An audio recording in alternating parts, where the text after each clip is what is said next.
Chapter 1 of Winnie the Pooh. Here is Edward Bear, coming downstairs now. Bump, bump, bump. On the back of his head, behind Christopher Robin. It is, as far as he knows, the only way of coming downstairs. But sometimes he feels that there really is another way. If only he could stop bumping for a moment and think of it. And then he feels that perhaps there isn't. Anyhow, here he is at the bottom, and ready to be introduced to you, Winnie the Pooh.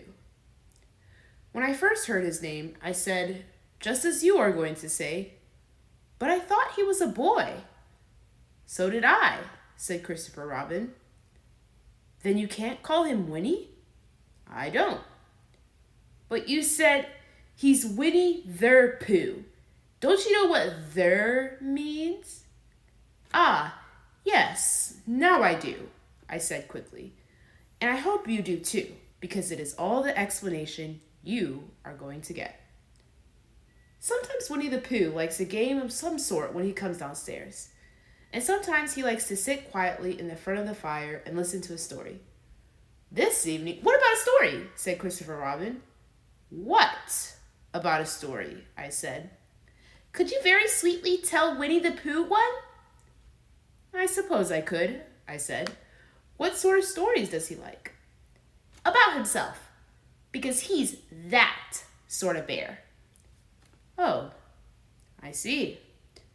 So could you very sweetly? I'll try, I said. So I tried. Once upon a time, a very long time ago now, about last Friday, Winnie the Pooh lived in a forest all by himself under the name of Sanders. What does "under the name" mean? Asked Christopher Robin.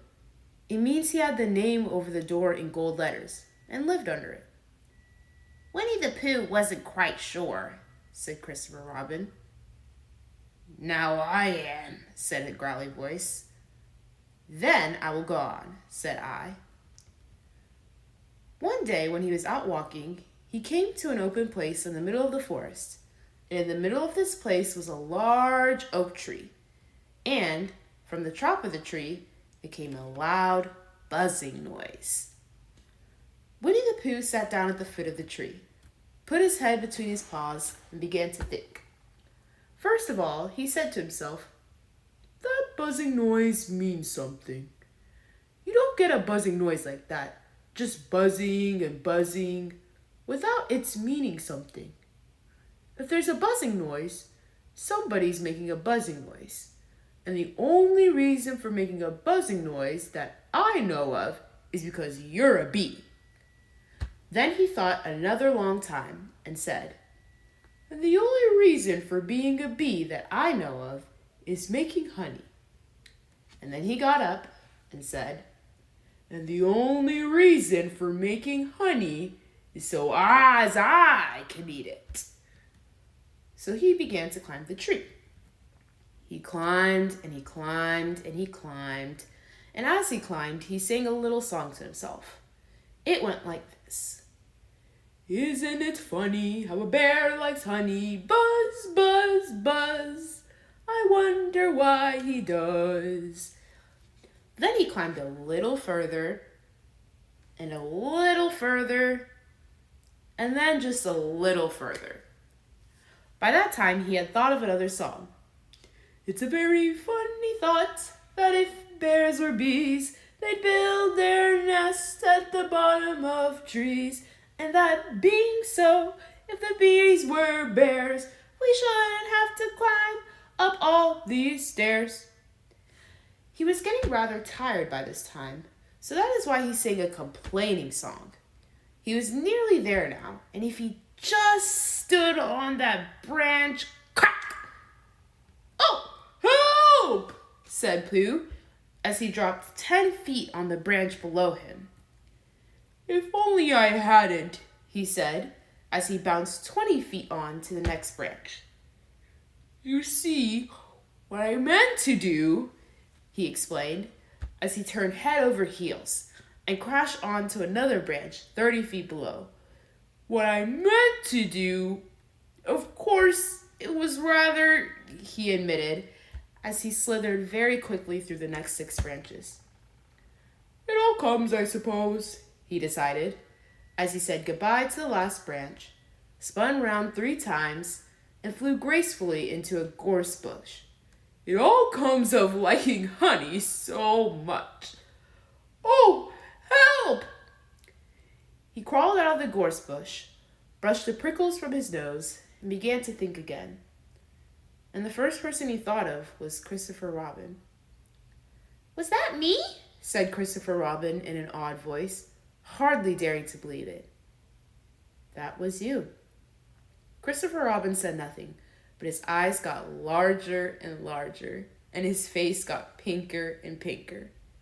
So, Winnie the Pooh went round to his friend Christopher Robin, who lived behind a green door in another part of the forest. Good morning, Christopher Robin, he said.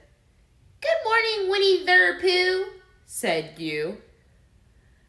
I wonder if you got such a thing as a balloon about you. A balloon? Yes, I just said to myself coming along, I wonder if Christopher Robin has such a thing as a balloon about him. I just said it to myself, thinking of balloons and wondering. What do you want a balloon for? You said. Winnie the Pooh looked around to see that nobody was listening, put his paw to his mouth, and said in a deep whisper, Honey. But you don't get honey with balloons. I do, said Pooh. Well, it just happened that you had been to a party the day before at the house of your friend Piglet, and you had balloons at the party. You had a big green balloon, and one of Rabbit's relations had a big blue balloon one, and had left it behind, being really too young to go to a party at all. And so you had brought the green one and the blue one home with you. Which one would you like? You asked Pooh. He put his head between his paws and thought very carefully. It's like this, he said. When you go after honey with a balloon, the great thing is not to let the bees know you're coming. Now, if you have a green balloon, they might think you are only part of the tree and not notice you. And if you have a blue balloon, they might think you are only part of the sky and not notice you. And the question is, which is more likely? Wouldn't they notice you under the balloon? You asked. They might, or they might not, said Winnie the Pooh. You can never tell with bees. He thought for a moment and said, I shall try to look like a small black cloud. That will deceive. Then you had better have the blue balloon, you said. And so it was decided. Well, you both went out with the blue balloon, and you took your gun with you, just in case, as you always did. And Winnie the Pooh went to a very muddy place that he knew of, and rolled until he was black all over. And then, when the balloon was blown up as big, and you and Pooh were both holding onto the string, you let go suddenly, and Pooh Bear floated gracefully up into the sky and stayed there, level with the top of the tree and about 20 feet away from it. Hooray! You shouted. Isn't that fine? Shouted Winnie the Pooh down to you. What do I look like? You look like a bear holding onto a balloon, you said. Not, said Pooh anxiously, not like a small black cloud in a blue sky? Not very much. Ah, well, perhaps from up here it looks different. And, as I say, you can never tell with bees. There was no wind to blow him nearer to the tree, so there he stayed. He could see the honey, he could smell the honey, but he couldn't quite reach the honey. After a little while, he called down to you. Christopher Robin, he said in a loud whisper. Hello. I think the bees suspect something. What sort of thing? I don't know, but something tells me that they're suspicious. Perhaps they think that you're after their honey. It may be that. You can never tell with bees. There was another little silence, and then he called down to you again. Christopher Robin! Yes? Have you an umbrella in your house? I think so. I wish you would bring it out here and walk up and down with it and look up at me every now and then and say, "Tut tut, it looks like rain." I think if you did that, it would help the deception which we are practicing on these bees. Well, you laughed to yourself.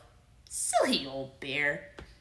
But you didn't say it out loud because you were so fond of him, and you went home for your umbrella.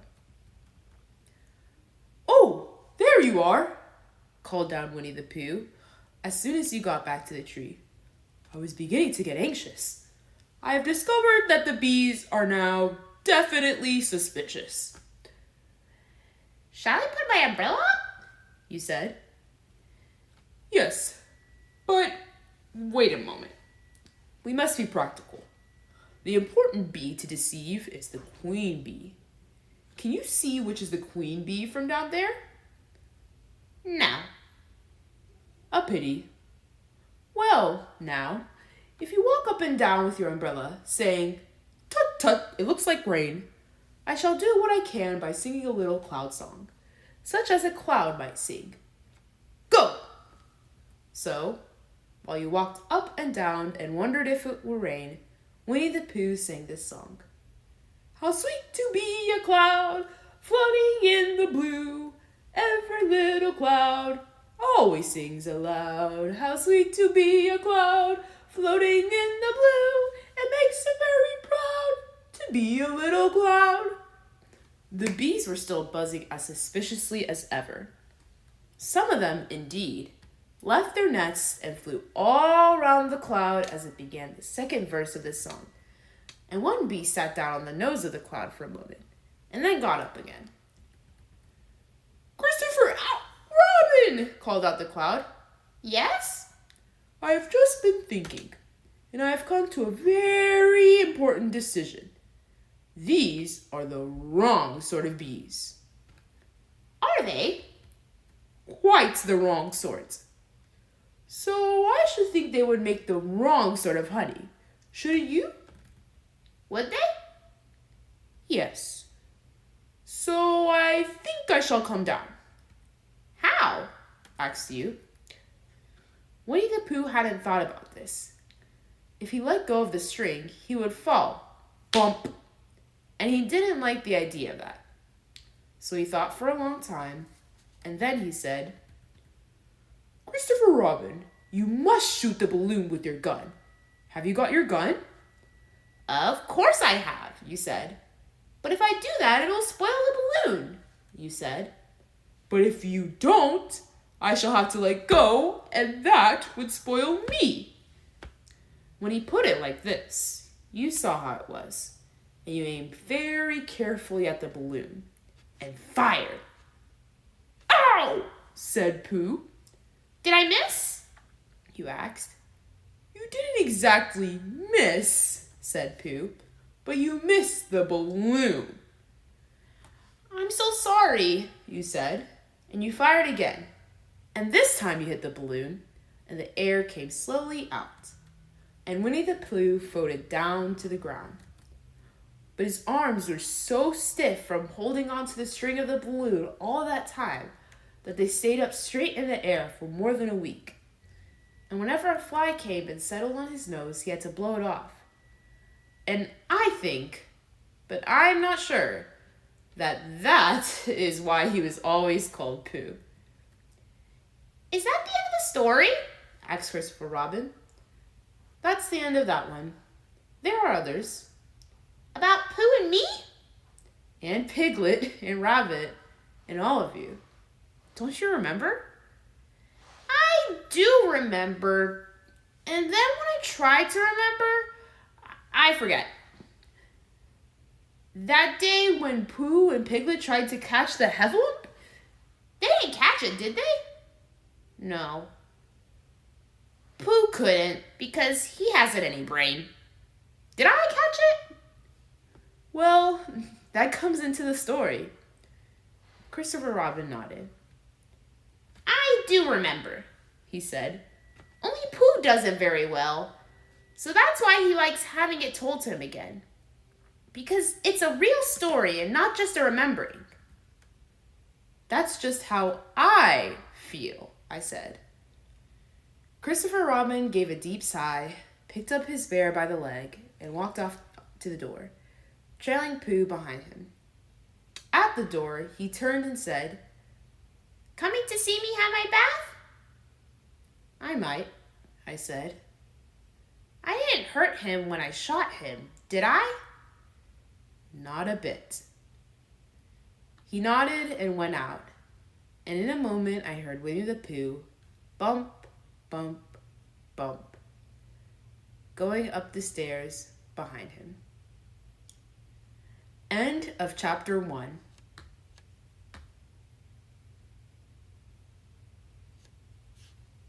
Chapter 2, in which Pooh goes visiting and gets into a tight place.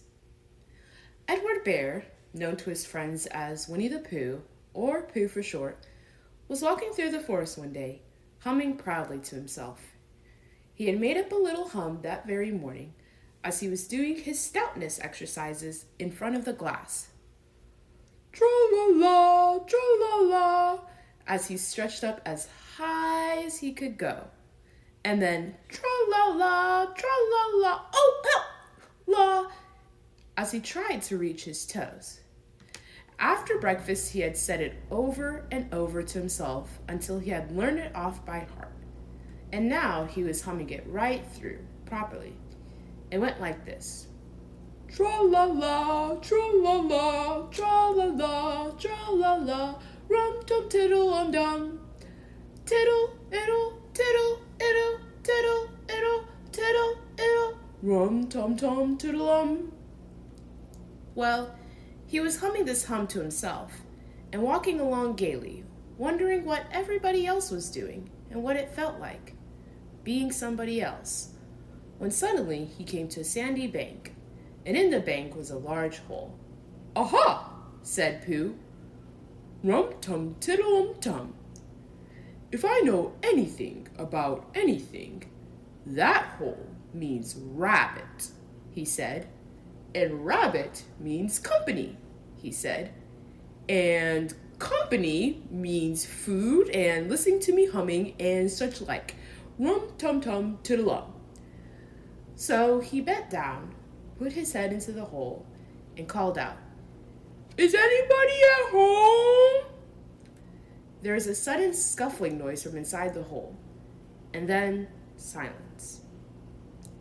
What I said was, Is anybody at home? Called out Pooh very loudly.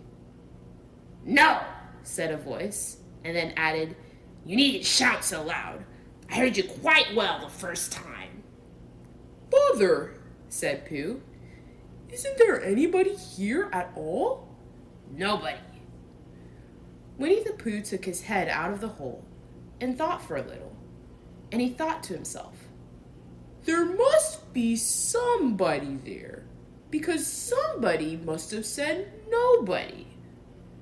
So he put his head back in the hole and said, Hello, Rabbit. Isn't that you? No, said Rabbit, in a different sort of voice this time. But isn't that Rabbit's voice? I don't think so, said Rabbit. It isn't meant to be. Oh, said Pooh.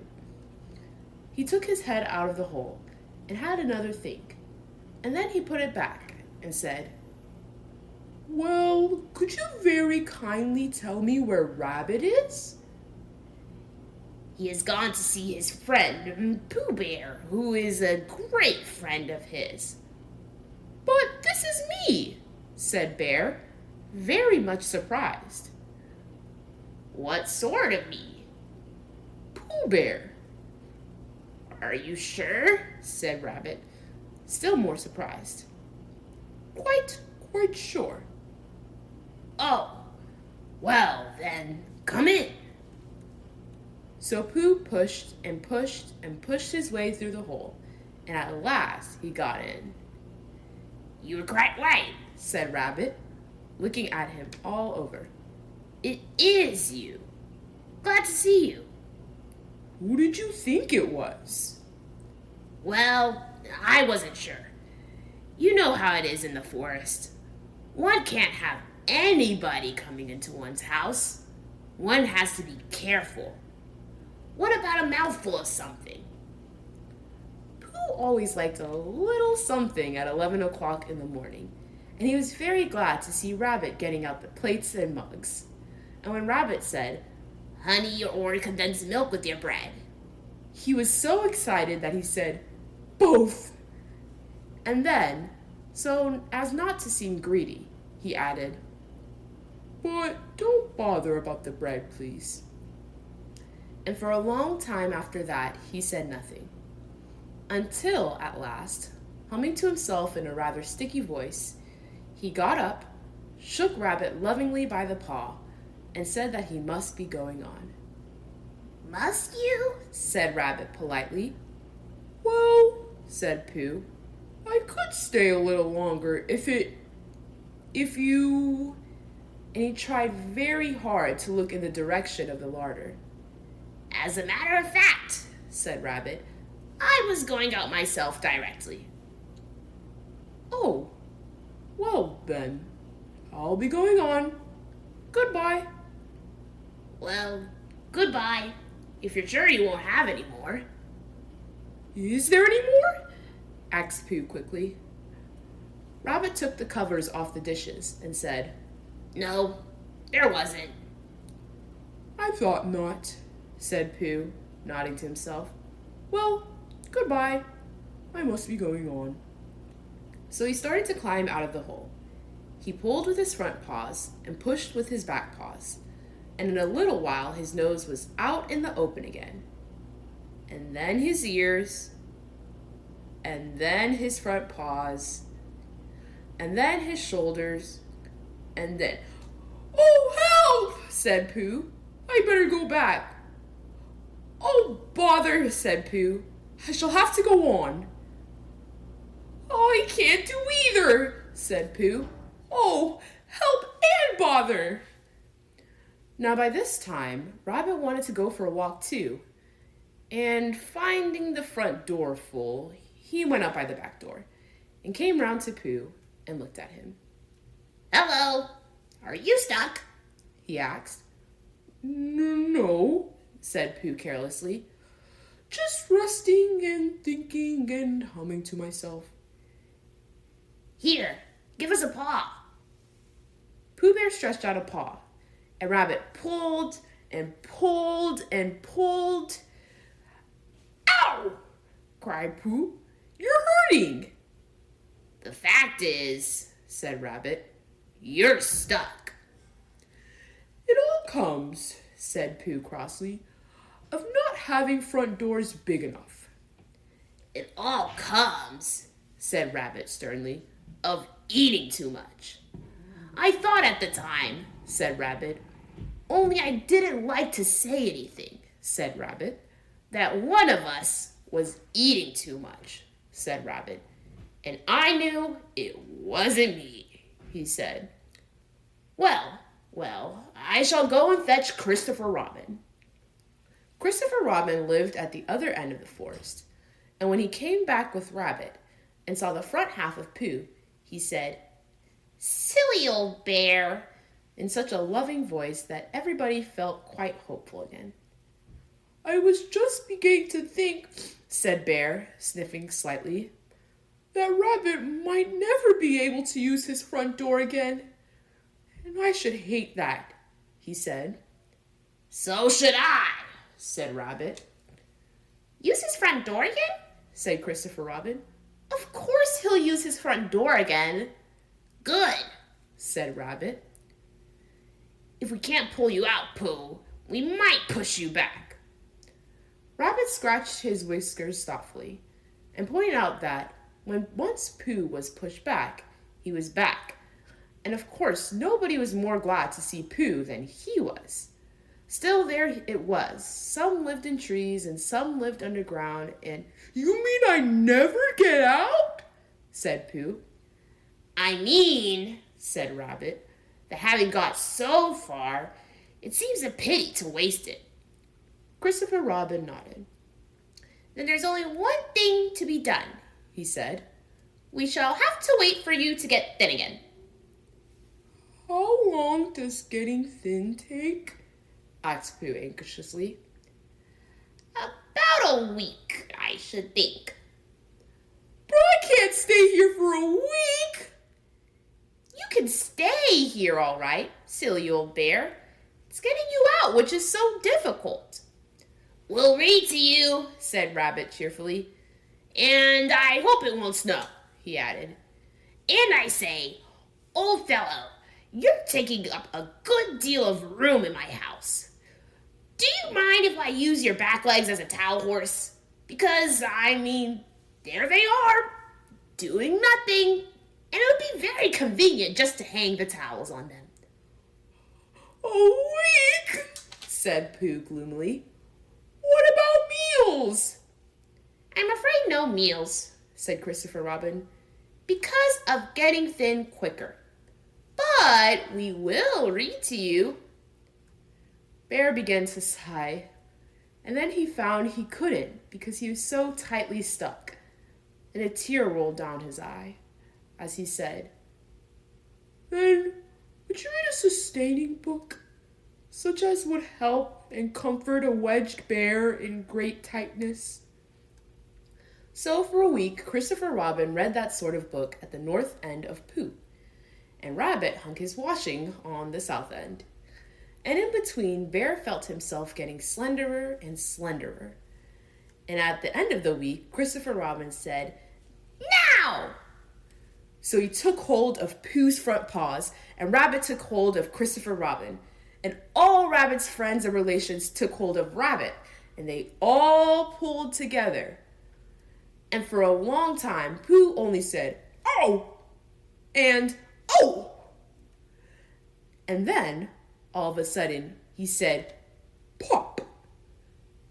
just as if a cork were coming out of a bottle.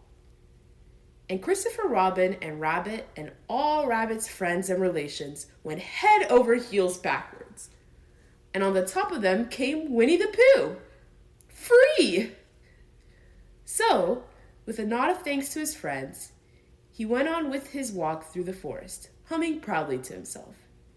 But Christopher Robin looked after him lovingly and said to him, "Silly old bear." End of chapter 2.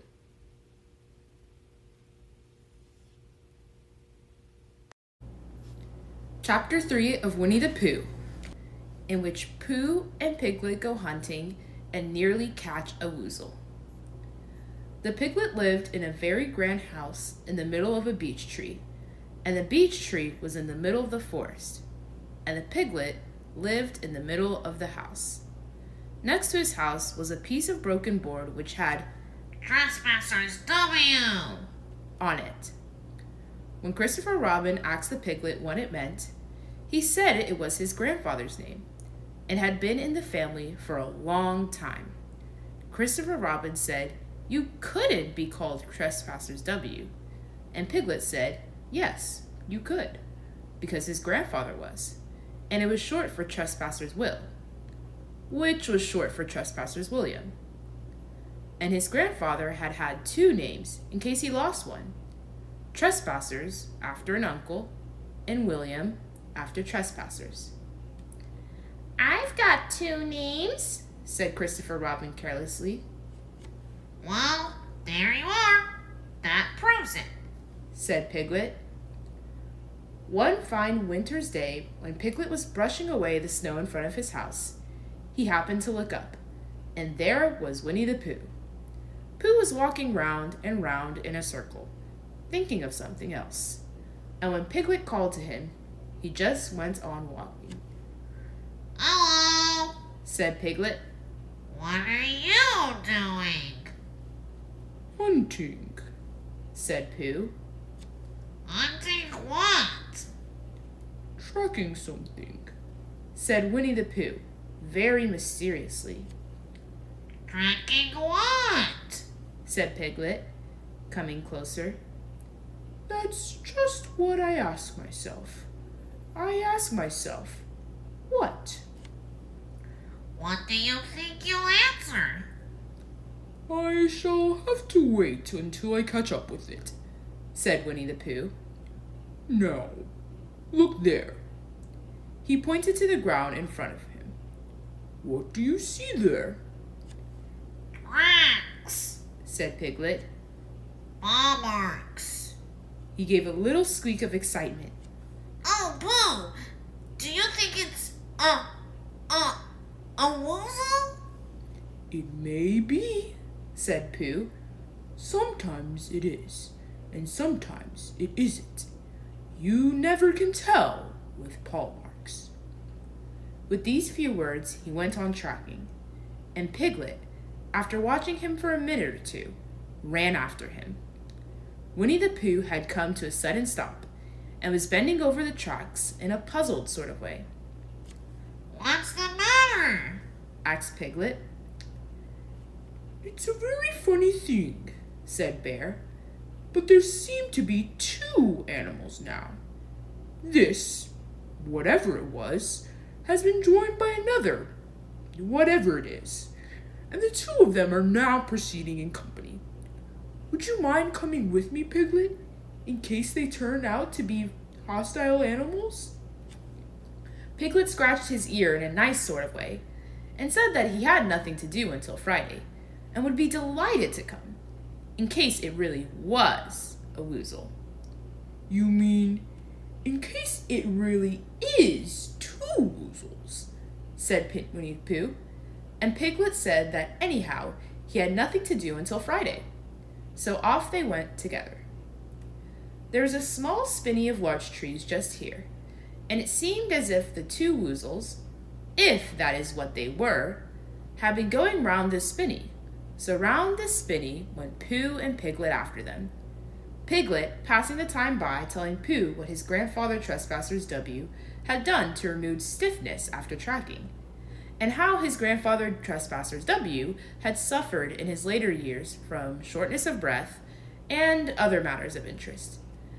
And Pooh wondering what a grandfather was like, and if perhaps this was two grandfathers they were after now, and, if so, whether he would be allowed to take one home and keep it, and what Christopher Robin would say.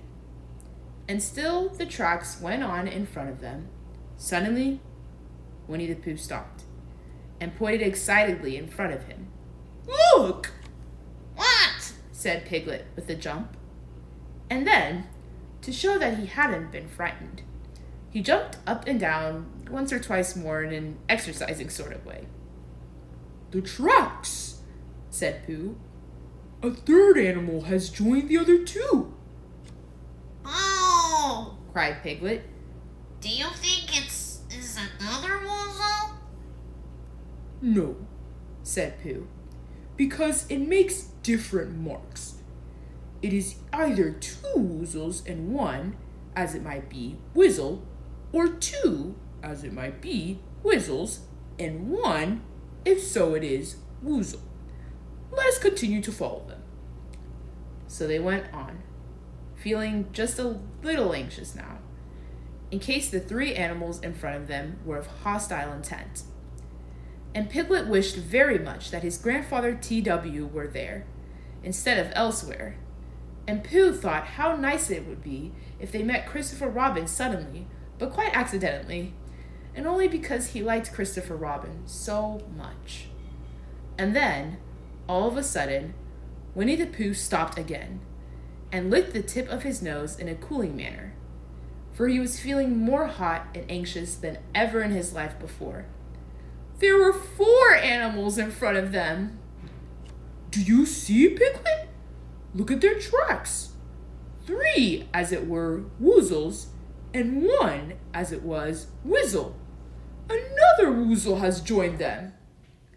And so it seemed to be.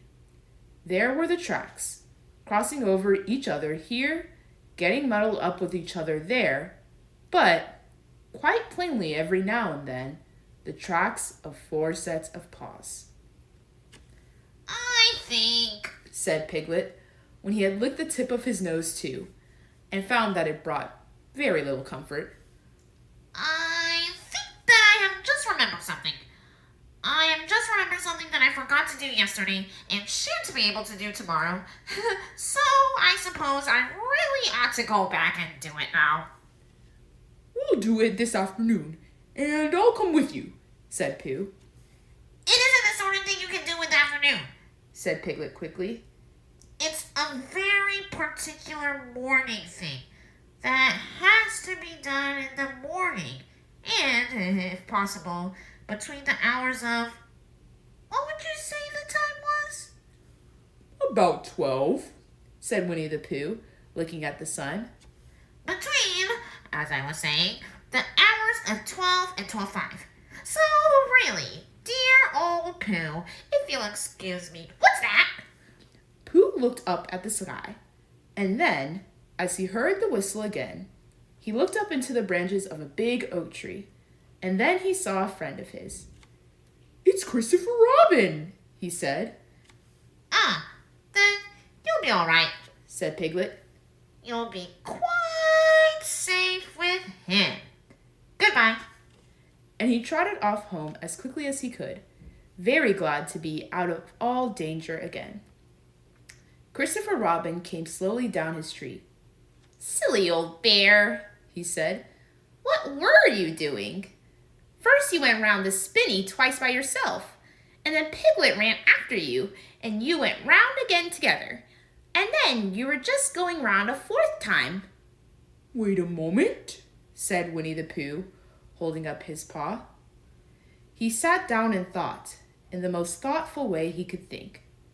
Then he fitted his paw into one of the tracks. And then he scratched his nose twice and stood up. Yes, said Winnie the Pooh. I see now, said Winnie the Pooh. I have been foolish and deluded, said he, and I am a bear of no brain at all. You're the best bear in all the world, said Christopher Robin soothingly. Am I? Said Pooh hopefully. And then he brightened up suddenly. Anyhow, he said, it is nearly luncheon time. So he went home for it. End of chapter 3.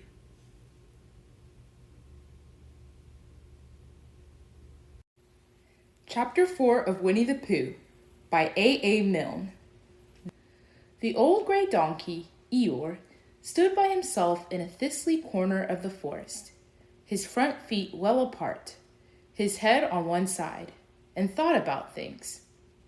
Sometimes he thought sadly to himself, why? And sometimes he thought, wherefore? And sometimes he thought, inasmuch as which? And sometimes he didn't quite know what he was thinking about.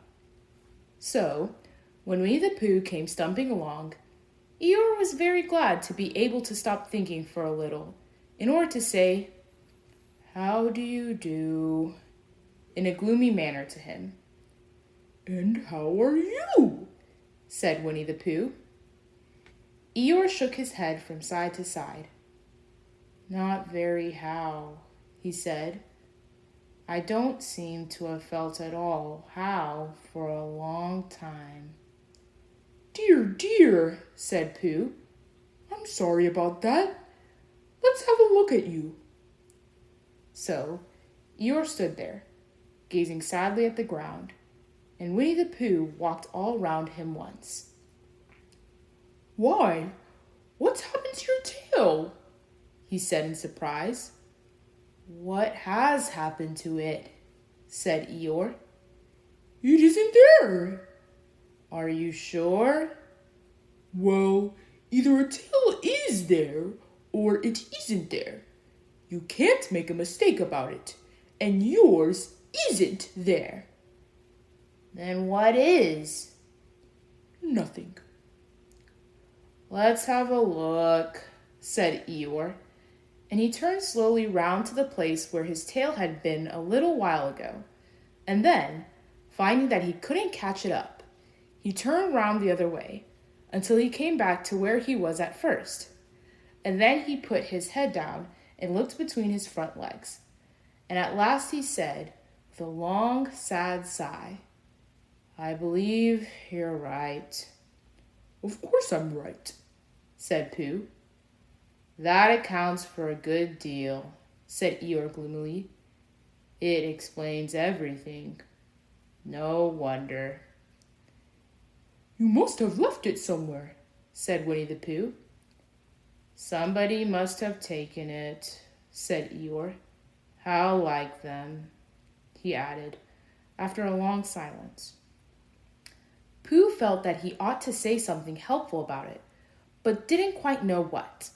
So he decided to do something helpful instead. "Eeyore," he said solemnly, "I, Winnie the Pooh, will find your tail for you." "Thank you, Pooh," answered Eeyore.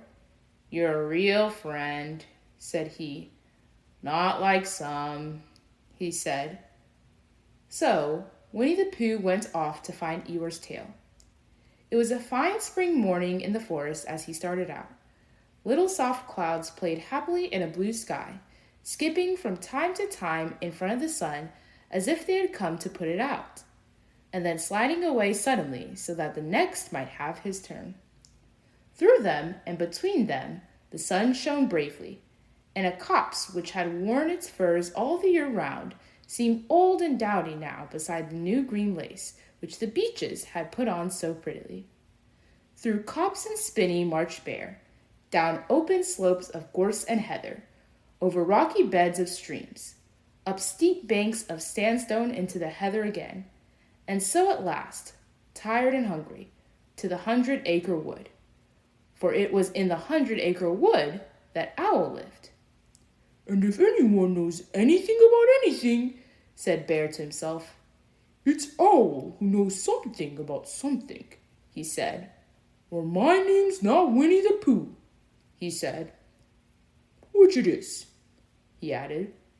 "So there you are." Owl lived at the Chestnuts, an old-world residence of great charm, which was grander than anybody else's, or seemed so to Bear, because it had both a knocker and a bell-pull. Underneath the knocker there was a notice which said, "Please ring if answer is required." Underneath the bell-pull there was a notice which said, "Please knock if an answer is not required." These notices had been written by Christopher Robin, who was the only one in the forest who could spell. For Owl, wise though he was in many ways, able to read and write and spell his own name W-O-L, yet somehow went all to pieces over delicate words like measles and butter toast. Winnie the Pooh read the two notices very carefully, first from left to right, and afterwards, in case he had missed some of it, from right to left.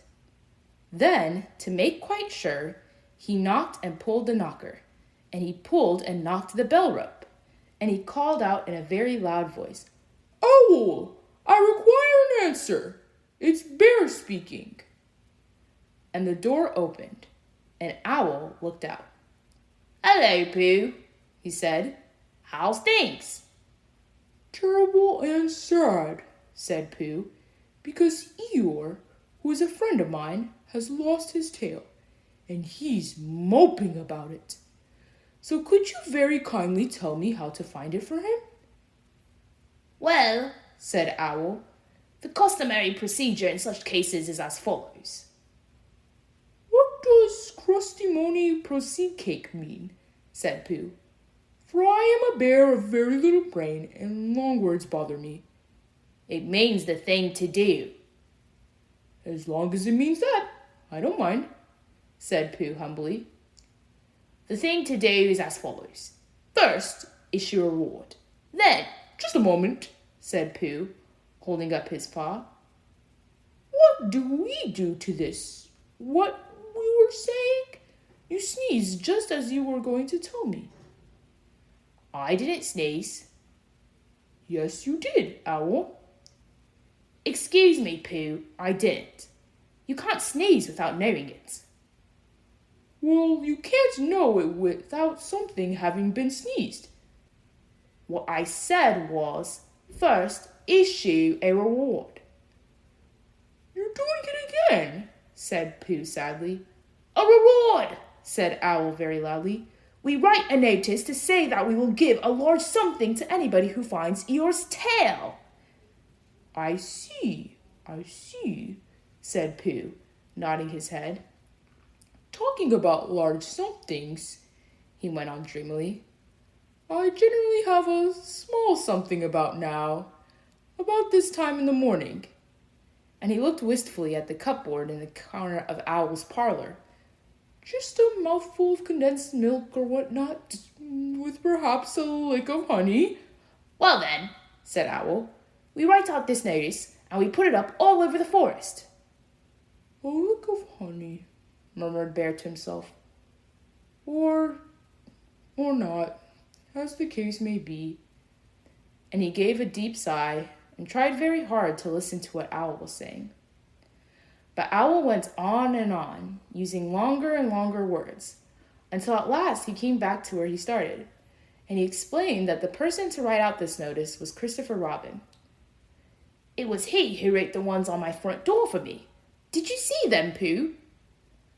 For some time now, Pooh had been saying yes and no in turn, with his eyes shut, to all that Owl was saying, and having said yes last time, he said no, not at all now, without really knowing what Owl was talking about.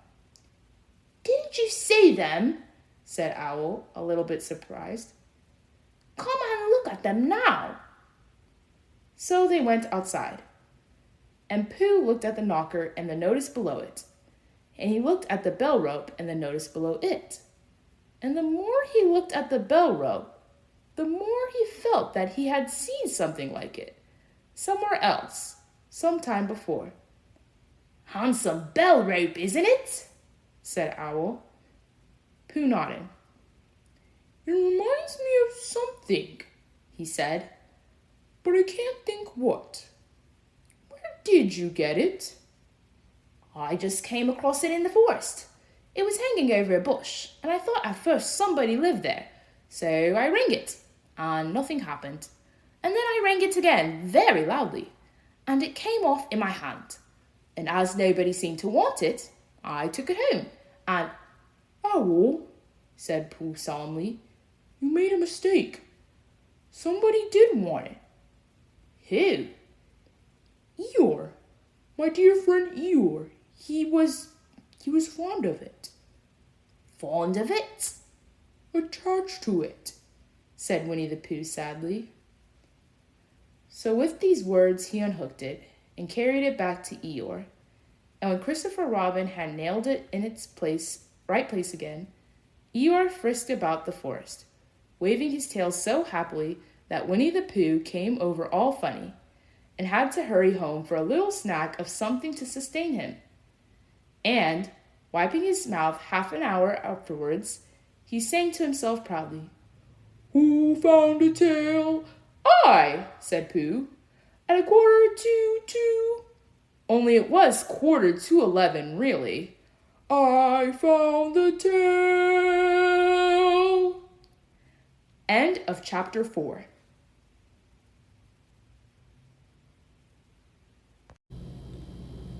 Chapter 5 of Winnie the Pooh, in which Piglet meets a Heffalump.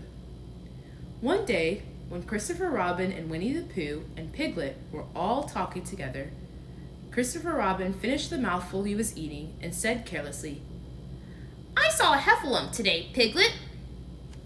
What was it doing? asked Piglet. Just lumping along, said Christopher Robin. I don't think it saw me. I saw one once, said Piglet. At least, I think I did, he said. Only perhaps it wasn't. So did I, said Pooh, wondering what a Heffalump was like. You don't often see them, said Christopher Robin carelessly. Not now, said Piglet. Not at this time of year, said Pooh. Then they all talked about something else, until it was time for Pooh and Piglet to go home together. At first, as they stumped along the path which edged the 100-acre wood, they didn't say much to each other. But when they came to the stream and had helped each other across the stepping stones, and were able to walk side by side again over the heather, they began to talk in a friendly way about this and that. And Piglet said, if you see what I mean, Pooh. and Pooh said, it's just what I think myself, Piglet. and Piglet said, But, on the other hand, Pooh, we must remember. and Pooh said, Why, true, Piglet. Although I had forgotten it for the moment. And then, just as they came to the 6 pine trees, Pooh looked round to see that nobody else was listening, and said in a very solemn voice, Piglet, I have decided something. What have you decided, Pooh? I have decided to catch a Heffalump. Pooh nodded his head several times as he said this, and waited for Piglet to say, Ow. or, Pooh, you couldn't. or something helpful of that sort. But Piglet said nothing. The fact was, Piglet was wishing that he had thought about it first. I shall do it, Said Pooh, after waiting a little longer. by means of a trap. And it must be a cunning trap, so you will have to help me, Piglet. Pooh, Said Piglet, feeling quite happy again now. I will. And then he said, How shall we do it? and Pooh said, That's just it. how? And then they sat down together to think it out. Pooh's first idea was that they should dig a very deep pit, and then the Heffalump would come along and fall into the pit, and, Why? said Piglet. Why, what? Said Pooh. Why would he fall in? Pooh rubbed his nose with his paw, and said that the Heffalump might be walking along, humming a little song and looking up at the sky, wondering if it would rain. And so, he wouldn't see the very deep pit until he was halfway down, when it would be too late. Piglet said that this was a very good trap, but supposing it were raining already? Pooh rubbed his nose again, and said that he hadn't thought of that. And then he brightened up, and said that, if it were raining already, the Heffalump would be looking at the sky, wondering if it would clear up. And so he wouldn't see the very deep pit until he was halfway down, when it would be too late. Piglet said that, now that this point has been explained, he thought it was a cunning trap. Pooh was very proud when he heard this, and he felt that the Heffalump was as good as caught already. But there was just one other thing which had to be thought about, and it was this. Where should they dig the very deep pit? Piglet said that the best place would be somewhere where a Heffalump was, just before he fell into it, only about a foot farther on. But then you would see us digging it, Said Pooh. Not if he was looking at the sky. He would suspect Said Pooh. if he happened to look down. He thought for a long time, and then added sadly, It isn't as easy as I thought. I suppose that's why Heffalumps hardly ever get caught. That must be it. said Piglet.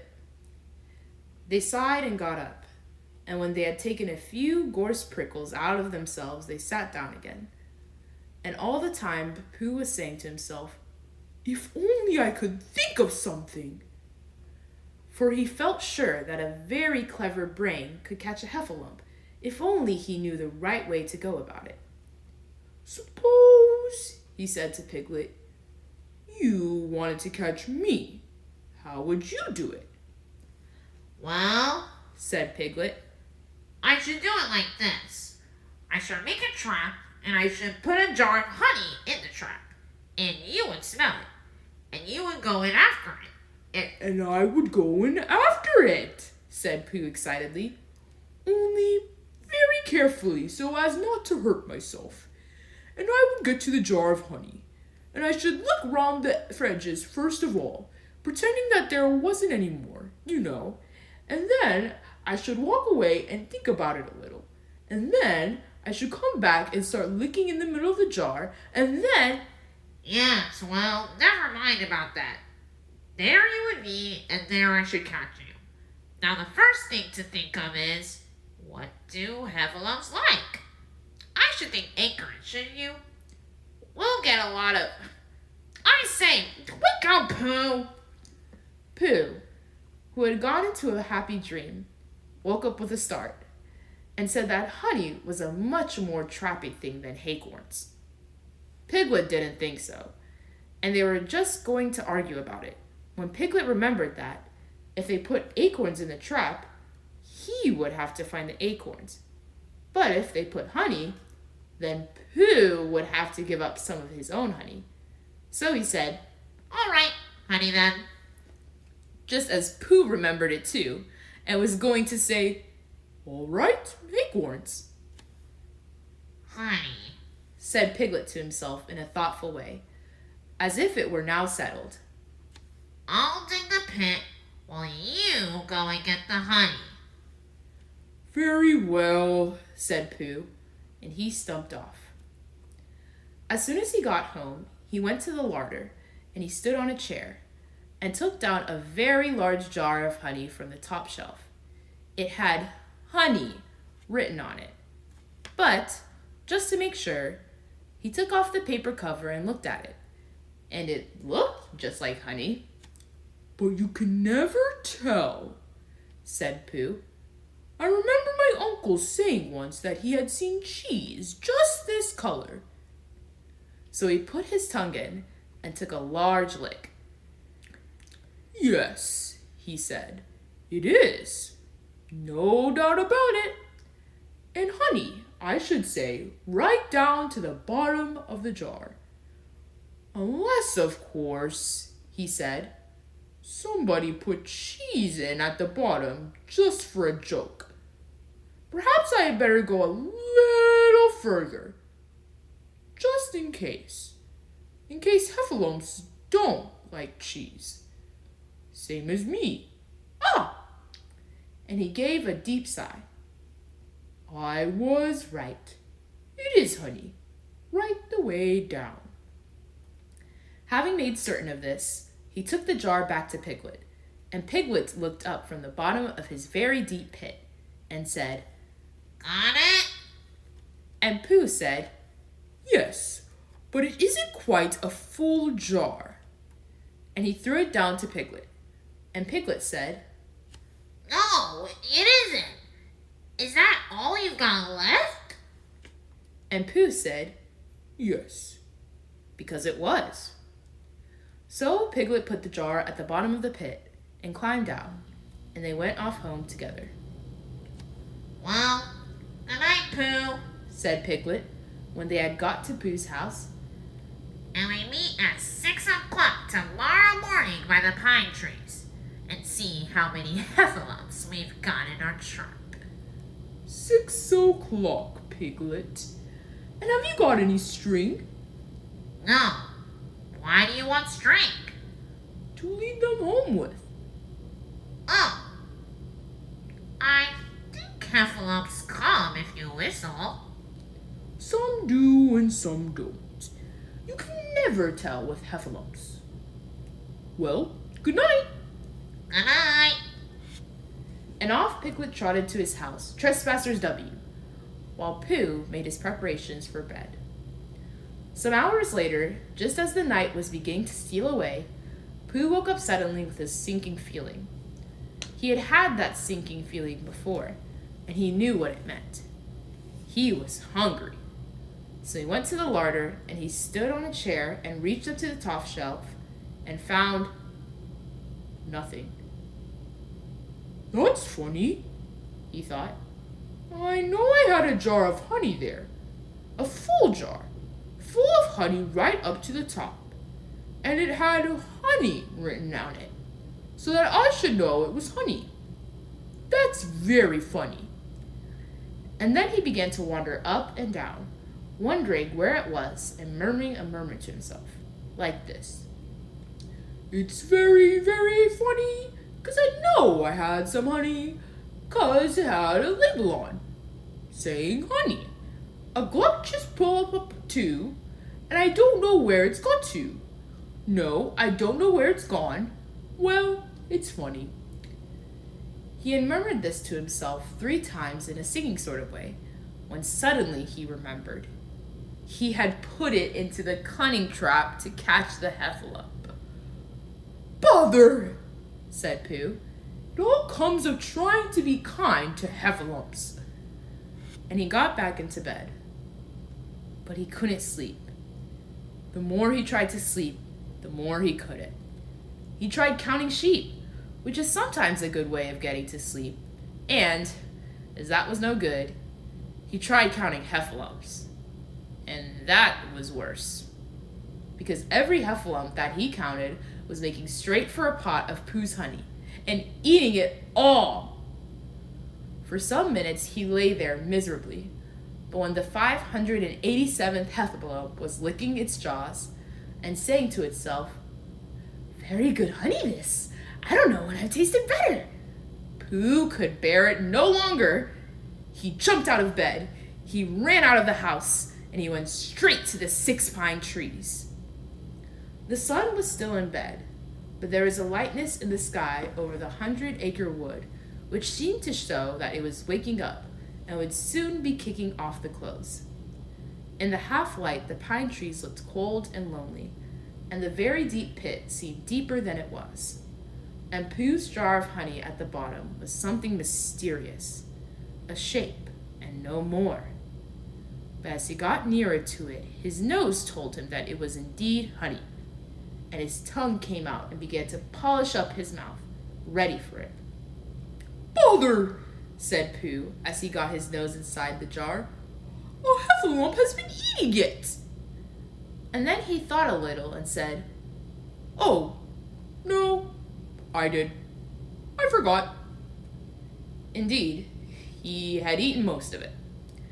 But there was a little left at the very bottom of the jar, and he pushed his head right in and began to lick.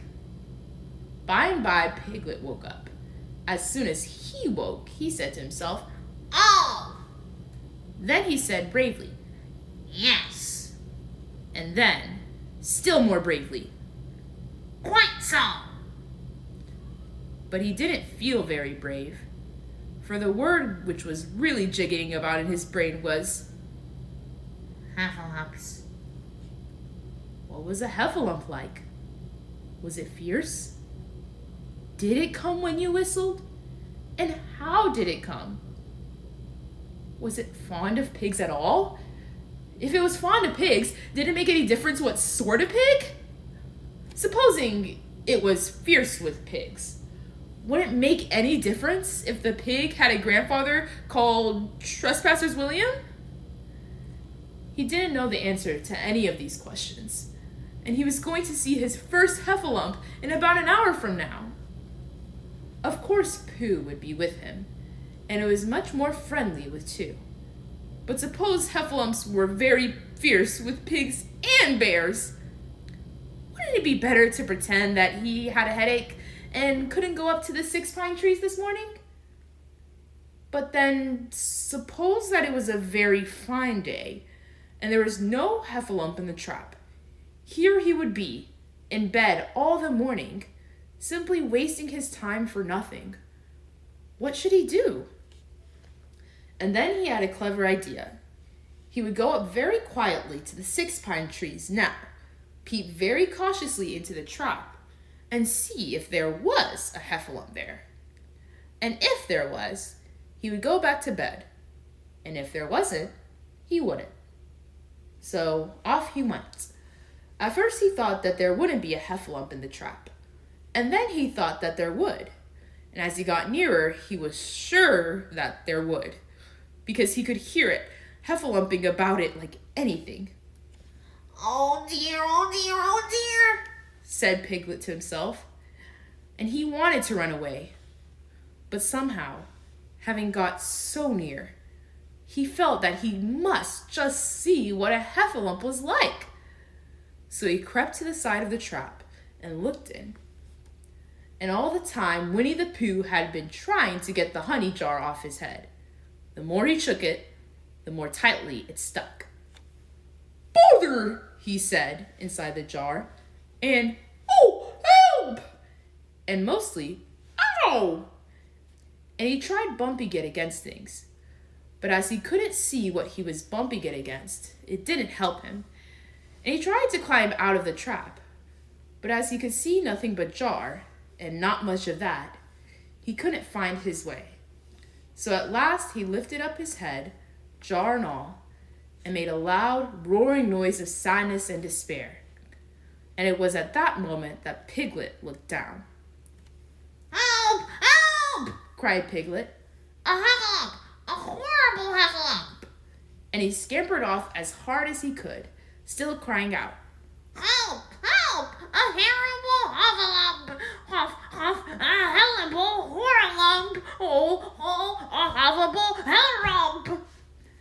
and he didn't stop crying and scampering until he got to Christopher Robin's house. Whatever's the matter, Piglet?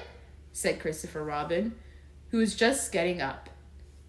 Said Said Piglet, breathing so hard that he could hardly speak. a heffalump, Where? up there. Said Piglet, waving his paw. What did it look like? Like, it had the biggest head you ever saw, Christopher Robin. A great, enormous thing. Like nothing. A huge, big, well, like like an enormous big nothing. Like a jar. Well, Said Christopher Robin, putting on his shoes. I shall go and look at it. Come on. Piglet wasn't afraid if he had Christopher Robin with him, so off they went. I can hear it. Can't you? Said Piglet anxiously as they got near. I can hear something. Said Christopher Robin. It was Pooh, bumping his head against a tree fruit he had found. There! Said Piglet, Isn't it awful? and he held on tight to Christopher Robin's hands. Suddenly, Christopher Robin began to laugh. And he laughed. And he laughed. And he laughed. And while he was still laughing, crash went the Heffalump's head against the tree root.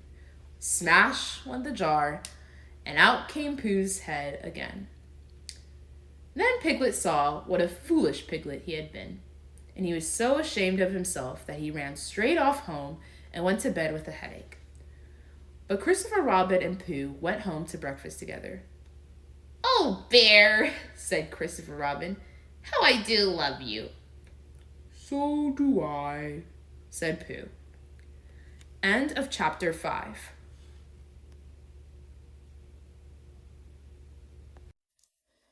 Chapter 6 of Winnie the Pooh by A. Milne, in which Eeyore has a birthday and gets 2 presents.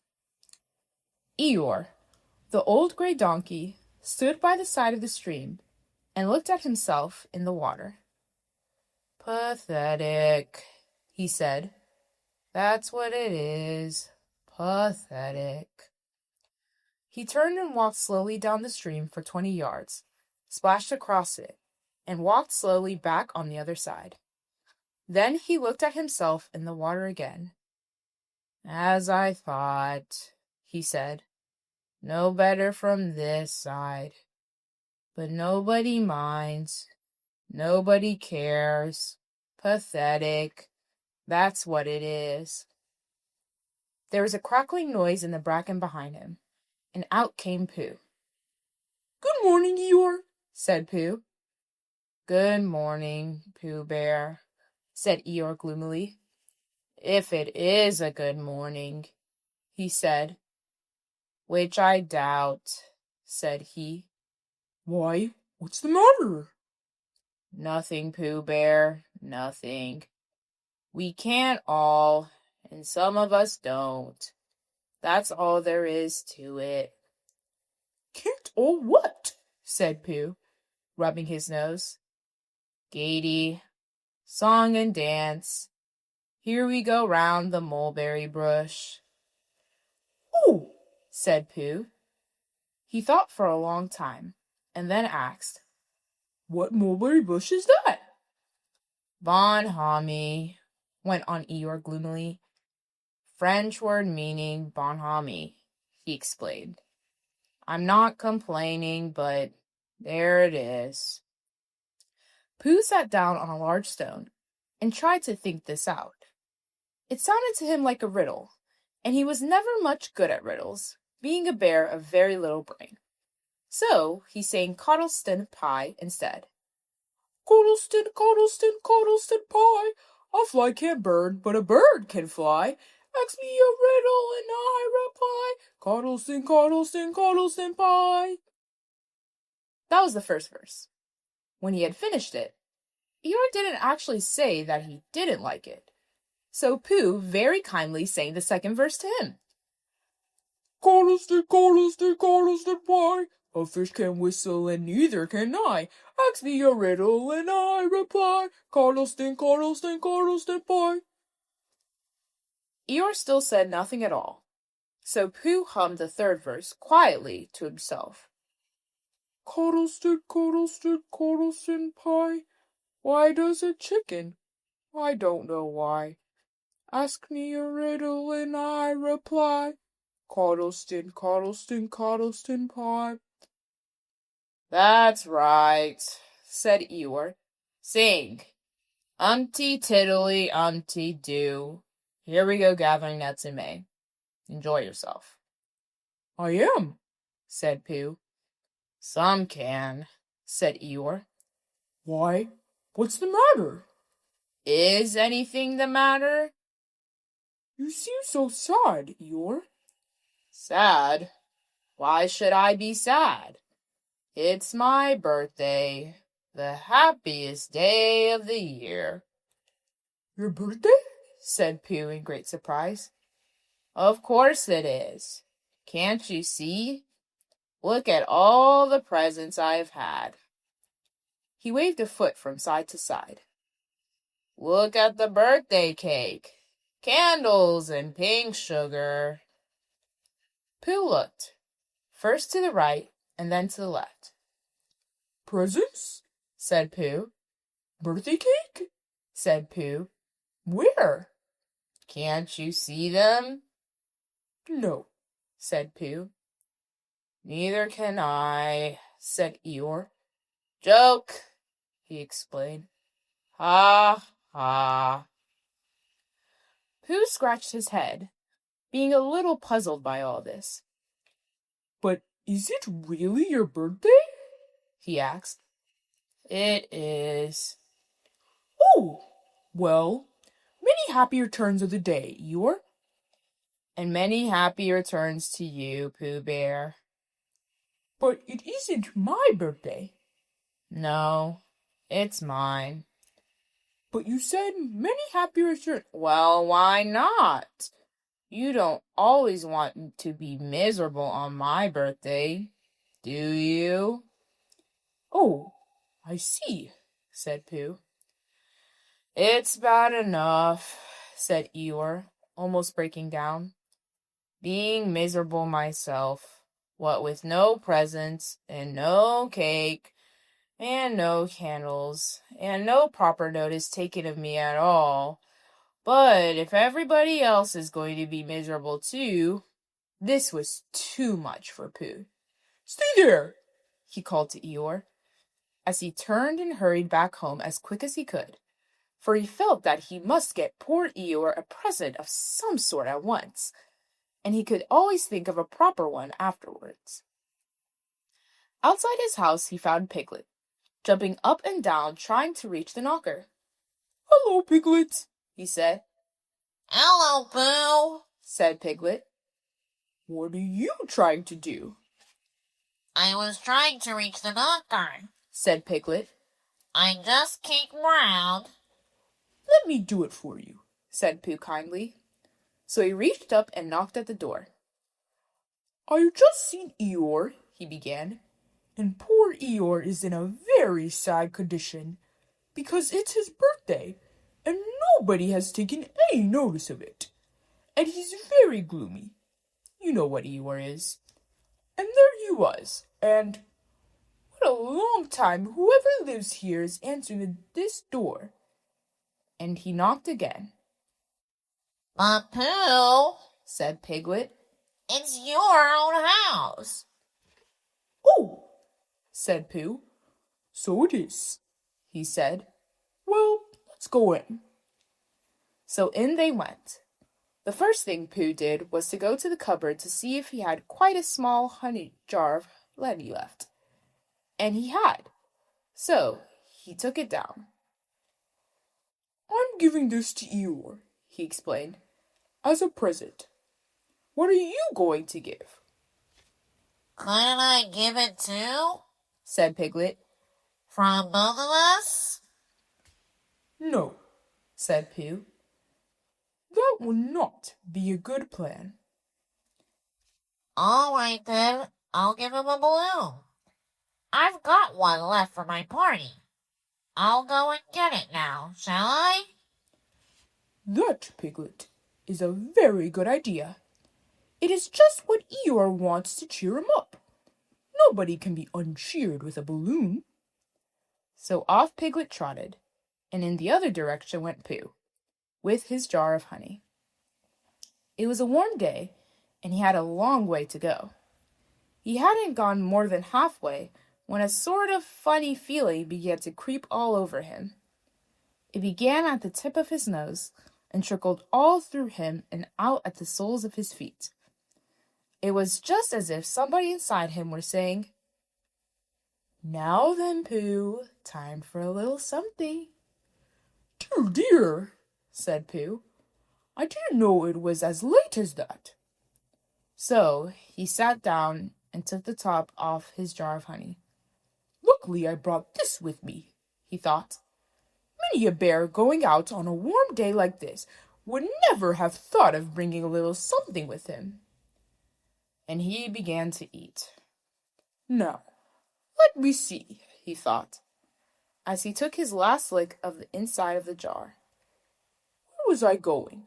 Ah, yes, Eeyore. He got up slowly.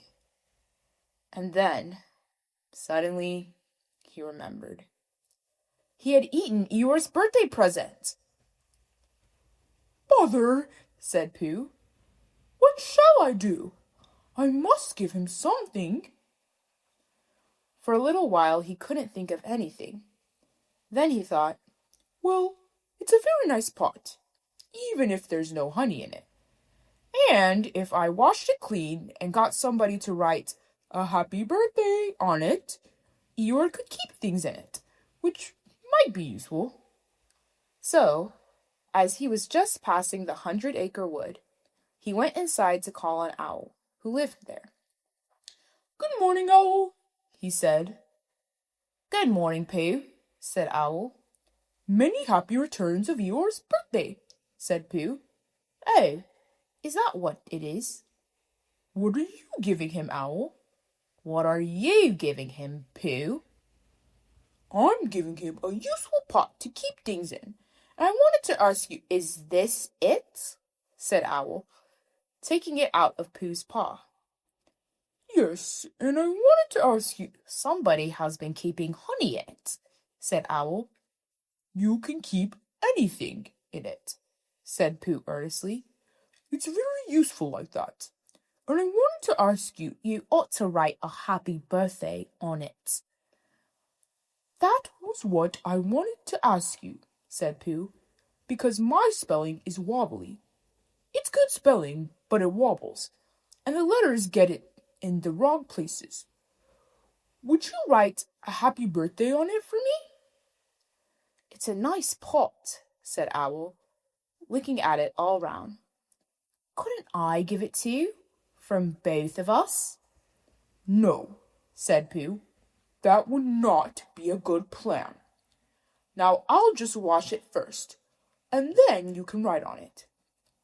Well, he washed the pot out and dried it, while Owl looked at the end of his pencil and wondered how to spell birthday. Can you read, Pooh? He asked a little anxiously.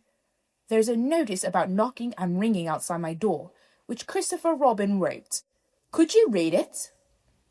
Christopher Robin told me what it said, and then I could. Well, I'll tell you what this says, and then you'll be able to. So Owl wrote.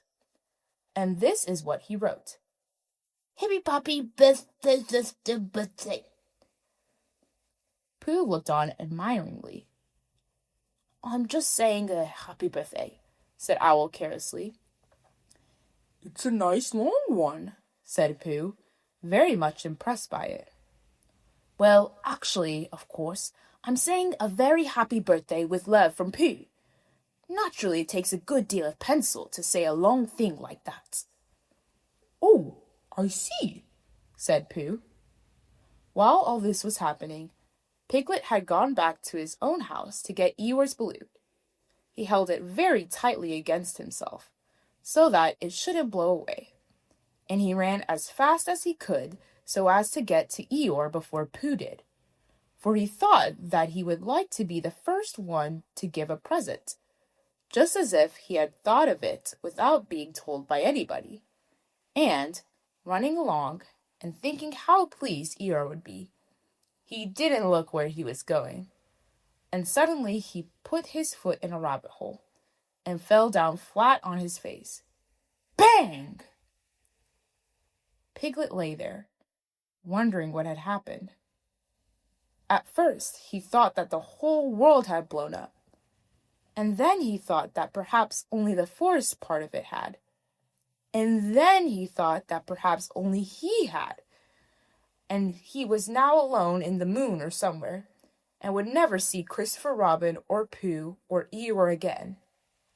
And then he thought, Well, even if I'm in the moon, I needn't be face downward all the time. So he got cautiously up and looked about him. He was still in the forest. Well, that's funny, he thought. I wonder what that bang was. I couldn't have made such a noise just falling down. And where's my balloon? And what's that small piece of damp rag doing? It was the balloon, Oh dear, said Piglet. oh dear. Well, it's too late now. I can't go back, and I haven't another balloon. And perhaps Eeyore doesn't like balloons so very much. So he trotted on, rather sadly now, and down he came to the side of the stream where Eeyore was, and called out to him. Good morning, Eeyore, shouted Piglet. Good morning, little Piglet, said Eeyore. If it is a good morning, he said. Which I doubt, said he. Not that it matters, he said. Many happy returns of the day, said Piglet, having now got closer. Eeyore stopped looking at himself in the stream, and turned to stare at Piglet. Just say that again, he said. Wait a moment. Balancing on 3 legs, he began to bring his 4th leg very cautiously up to his ear. I did this yesterday, he explained, as he fell down for the 3rd time. It's quite easy. It's so as I can hear better. There, that's done it. Now then, what were you saying? He pushed his ear forward with his hoof. Many happy returns of the day, said Piglet again. Meaning me? Of course, Eeyore. My birthday? Yes. Me having a real birthday? Yes, Eeyore. and I've brought you a present. Eeyore took down his right hoof from his right ear, turned round, and with great difficulty put up his left hoof. I must have that in the other ear, he said. Now then, A present! said Piglet very loudly. Meaning me again? Yes, My birthday still? of course, Eeyore. Me going on having a real birthday? Yes, Eeyore, and I brought you a balloon. Balloon? Said Eeyore. You did say balloon. One of those big colored things you blow up? Guidey, song and dance, here we are and there we are. Yes, but I'm very sorry, Eeyore, but when I was running along to bring it to you, I fell down. Dear, dear, how unlucky. You ran too fast, I expect. You didn't hurt yourself, little piglet. No, but oh, Eeyore, I burst a balloon. There was a very long silence. My balloon? Said Eeyore at last. Piglet nodded. My birthday balloon, Yes, Eeyore, said Piglet, stiffling a little. here it is, with many happy returns of the day. And he gave Eeyore this small piece of damp rag. Is this it? Said Eeyore, a little surprised. Piglet nodded. My present? Piglet nodded again. The balloon. Yes. Thank you, Piglet, said Eeyore. You don't mind my asking, he went on, but what color was this balloon when it was a balloon? Red. I just wondered. Red. He murmured to himself. My favorite color. How big was it? About as big as me. I just wondered. About as big as Piglet, he said to himself sadly. My favorite size. Well, well. Piglet felt very miserable and didn't know what to say. He was still opening his mouth to begin something, and then deciding that it wasn't any good saying that, when he heard a shout from the other side of the river, and there was Pooh. Many happy returns of the day, called out Pooh, forgetting that he had said it already. Thank you, Pooh. I'm having them, said Eeyore gloomily. I've brought you a little present, said Pooh excitedly. I've had it, said Eeyore. Pooh had now splashed across the stream to Eeyore, and Piglet was sitting a little way off, his head in his paws, snuffling to himself. It's a useful pot, said Pooh. Here it is, and it's got a very happy birthday with love from Pooh written on it. That's what all that writing is, and it's for putting things in. There. When Eeyore saw the pot, he became quite excited. Why, he said, I believe my balloon will just go into that pot. Oh, no, Eeyore, said Pooh. Balloons are much too big to go into pots. What you do with a balloon is you hold the balloon. Not mine, said Eeyore proudly. Look, Piglet. And as Piglet looked sorrowfully round, Eeyore picked the balloon up with his teeth and placed it carefully in the pot, picked it out and put it on the ground, and then picked it up again and put it carefully back. So it does, said Pooh. It goes in. So it does, said Piglet. and it comes out. Doesn't it? Said Eeyore. It goes in and out like anything. I'm very glad, said Pooh happily. that I thought of giving you a useful pot to put things in," I'm very glad said Piglet happily. that I thought of giving you something to put in a useful pot. But Eeyore wasn't listening. He was taking the balloon out and putting it back again, as happy as he could be. And didn't I give him anything? Asked Christopher Robin sadly. "Of course you did," I said. "You gave him, don't you remember, a little... I gave him a box of paints to paint things with. That was it." Why didn't I give it to him in the morning? "You're so busy getting his party ready for him. He had a cake with icing on the top and 3 candles and his name in pink sugar and..." Yes, I remember, said Christopher Robin. End of chapter 6.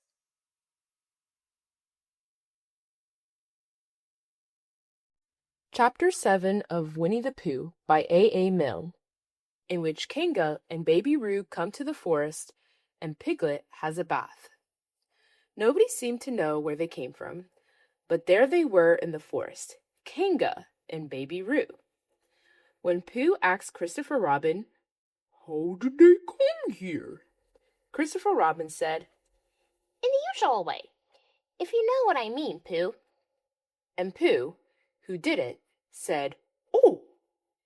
Then he nodded his head twice and said, "In the usual way. Ah." Then he went to call upon his friend Piglet to see what he thought about it. And at Piglet's house he found Rabbit. So they all talked about it together.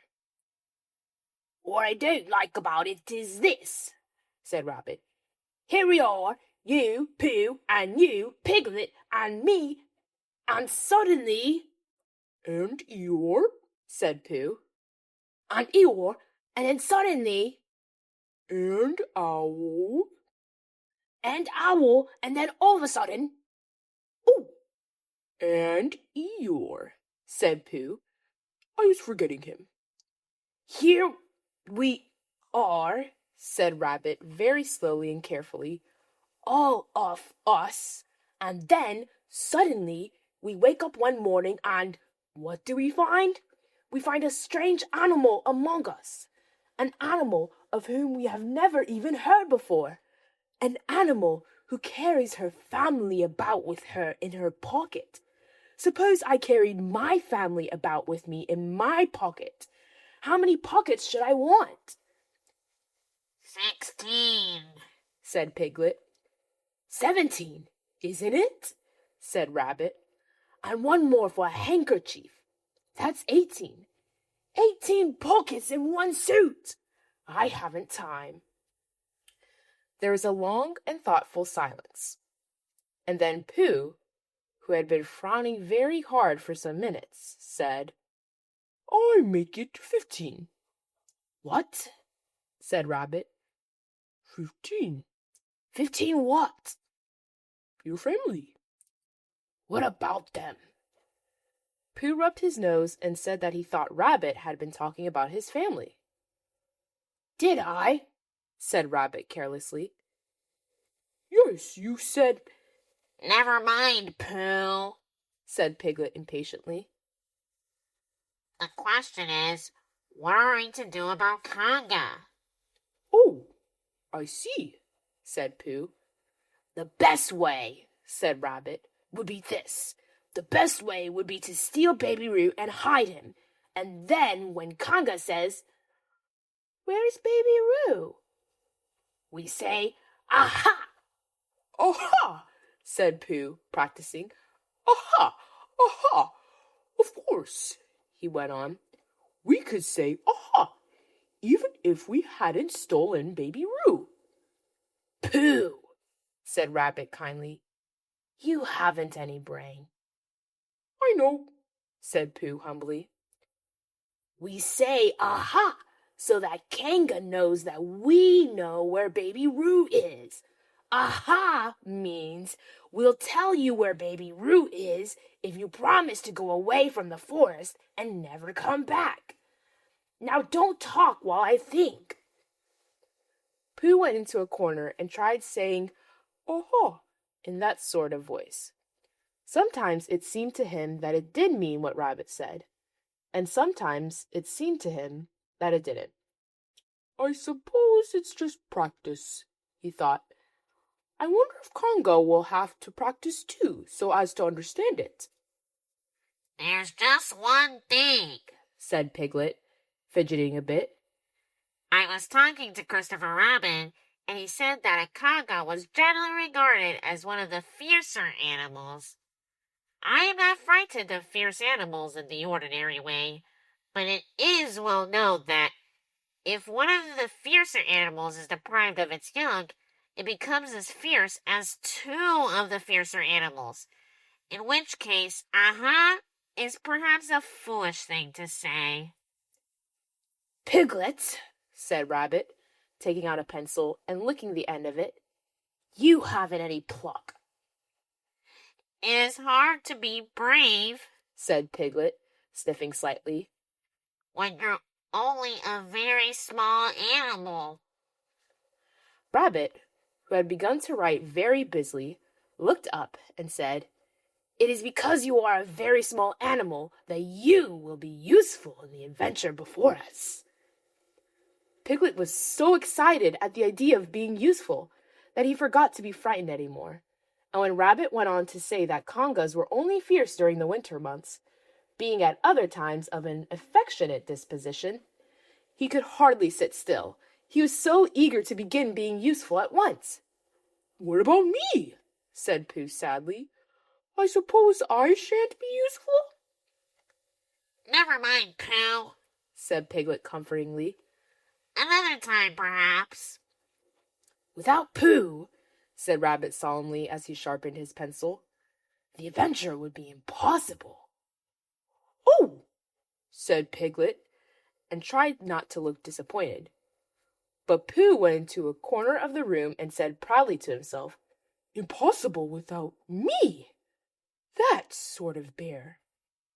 "Now listen, all of you," said Rabbit when he had finished writing, and Pooh and Piglet sat listening very eagerly with their mouths open. This was what Rabbit read out. "Plan to capture Baby Roo. Number 1. General remarks. Kanga runs faster than any of us, even me. Number 2. More general remarks. Kanga never takes her eye off Baby Roo, except when he's safely buttoned up in her pocket. Number 3. Therefore, if we are to capture Baby Roo, we must get a long start, because Kanga runs faster than any of us, even me. See number 1. Number 4. A thought. If Roo had jumped out of Kanga's pocket and Piglet had jumped in, Kanga wouldn't know the difference, because Piglet is a very small animal. Number 5. Like Roo. Number 6. But Kanga would have to be looking the other way first, so as not to see Piglet jumping in. Number 7. See number 2. Number 8. Another thought. But if Pooh was talking to her very excitedly, she might look the other way for a moment. Number 9. And then I could run away with Roo. Number 10. Quickly. Number 11. And Kanga wouldn't discover the difference until afterwards." Well, Rabbit read this out proudly, and for a little while after he had read it, nobody said anything. And then Piglet, who had been opening and shutting his mouth without making any noise, managed to say very huskily, And afterwards? "How do you mean?" When Kanga does discover the difference? "Then we all say, 'Aha!'" All 3 of us? "Yes." Oh, "Why, what's the trouble, Piglet?" nothing. said Piglet. As long as we all 3 say it. As long as we all 3 say it. said Piglet. I don't mind. He said. but I shouldn't care to say aha by myself. It wouldn't sound nearly so well. By the way, he said, you are quite sure about what you said about the winter months? The winter months? Yes, only be fierce in the winter months. Oh, yes, that's all right. Well, Pooh, you see what you have to do? No, said Pooh Bear. Not yet, he said. What do I do? Well, you just have to talk very hard to Kanga so as she doesn't notice anything. Oh, what about? Anything you like. You mean like telling her a little bit of poetry or something? That's it, said Rabbit. Splendid. Now come along. So they all went out to look for Kanga. Kanga and Roo were spending a quiet afternoon in a sandy part of the forest. Baby Roo was practicing very small jumps in the sand and falling down mouse holes and climbing out of them. And Kanga was fidgeting about and saying, "Just one more jump, dear, and then we must go home." And at that moment, who should come stumping up the hill but Pooh? "Good afternoon, Kanga." "Good afternoon, Pooh." Look at me jumping! Squeaked Roo, and fell into another mouse hole. "Hello, Roo, my little fellow." "We were just going home," said Kanga. "Good afternoon, Rabbit. Good afternoon, Piglet." Rabbit and Piglet, who had now come up from the other side of the hill, said, "Good afternoon," and Hello, Roo. and Roo asked them to look at him jumping. So they stayed and looked. And Kanga looked too. "Oh, Kanga," said Pooh, after Rabbit had winked at him twice. "I don't know if you are interested in poetry at all." "Hardly at all," said Kanga. "Oh," said Pooh. "Roo, dear, just one more jump, and then we must go home." There was a short silence while Roo fell down another mousehole. Go on, said Rabbit in a loud whisper behind his paw. "Talking of poetry," said Pooh, "I made up a little piece as I was coming along. It went like this. Now let me see." "Fancy," said Kanga. "Now, Roo, dear." You'll like this piece of poetry, said Rabbit. You'll love it, said Piglet. You must listen very carefully, said Rabbit. so as not to miss any of it, said Piglet. "Oh, yes," said Kanga. But she still looked at Baby Roo. How did it go, Pooh? said Rabbit. Pooh gave a little cough and began. "Lines written by a bear of very little brain. On Monday, when the sun is hot, I wonder to myself a lot. Now is it true or is it not, that what it which and which it's what? On Tuesday, when it hails and snows, the feeling on me grows and grows, that hardly anybody knows if those are these or these are those. On Wednesday, when the sky is blue, and I have nothing else to do, I sometimes wonder if it's true that who is what and what is who. On Thursday, when it starts to freeze, and hoarfrost twinkles on the trees, how very readily one sees that these are whose, but whose are these. On Friday, yes, it is, isn't it?" said Kanga, not waiting to hear what happened on Friday. "Just one more dump, Roo, dear, and then we really must be going." Rabbit gave Pooh a hurrying up sort of nudge. "Talking of poetry," said Pooh quickly, "have you ever noticed that tree right over there?" "Where?" said Kanga. "Now, Roo." "Right over there," said Pooh, pointing behind Kanga's back. "No," said Kanga. "Now jump in, Roo, dear, and we'll go home." You ought to look at that tree right over there, said Rabbit. Shall I lift you in, Roo? And he picked up Roo in his paws. "I can see a bird in it from here," said Pooh. "Or is it a fish?" You ought to see that bird from here, said Rabbit. Unless it's a fish. It isn't a fish, it's a bird, Said Piglet. So it is, said Rabbit. Is it a starling or a blackbird? Said Pooh.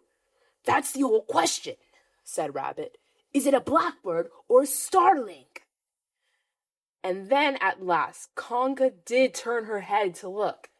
And the moment that her head was turned, Rabbit said in a loud voice, In you go, Roo! And in jumped Piglet into Kanga's pocket. And off scampered Rabbit, with Roo in his paws, as fast as he could. Why, where's Rabbit? Said Kanga, turning round again. Are you all right, Roo, dear? Piglet made a squeaky Roo noise from the bottom of Kanga's pocket.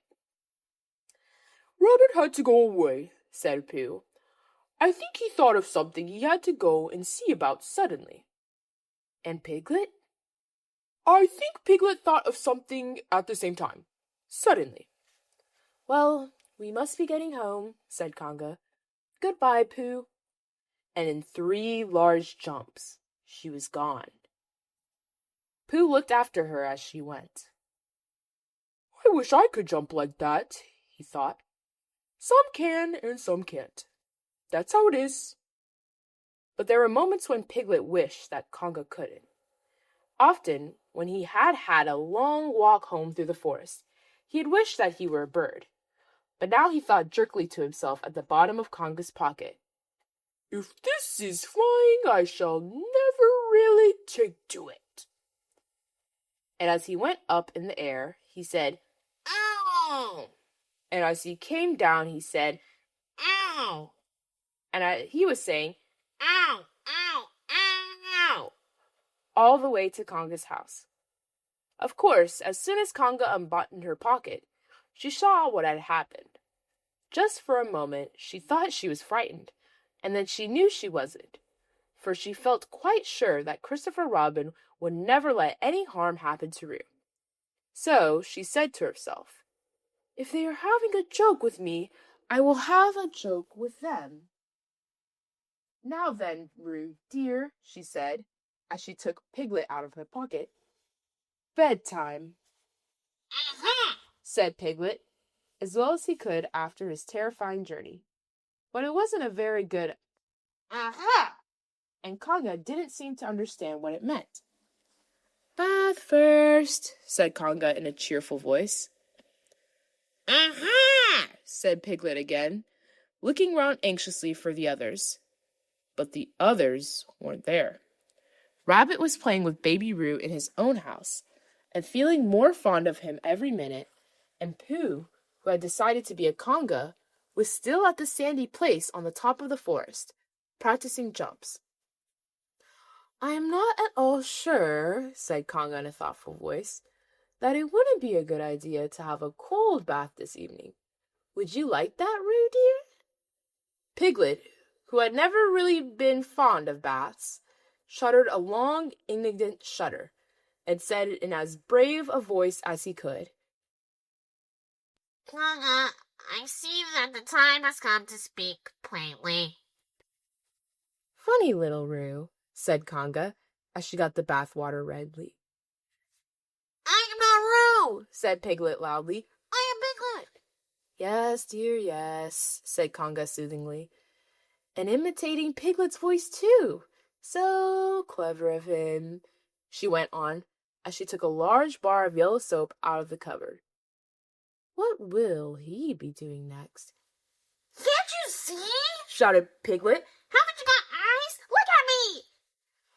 I am looking, Roo, dear, said Kanga rather severely, and you know what I told you yesterday about making faces. If you go on making faces like Piglet's, you will grow up to look like Piglet, and then think how sorry you will be.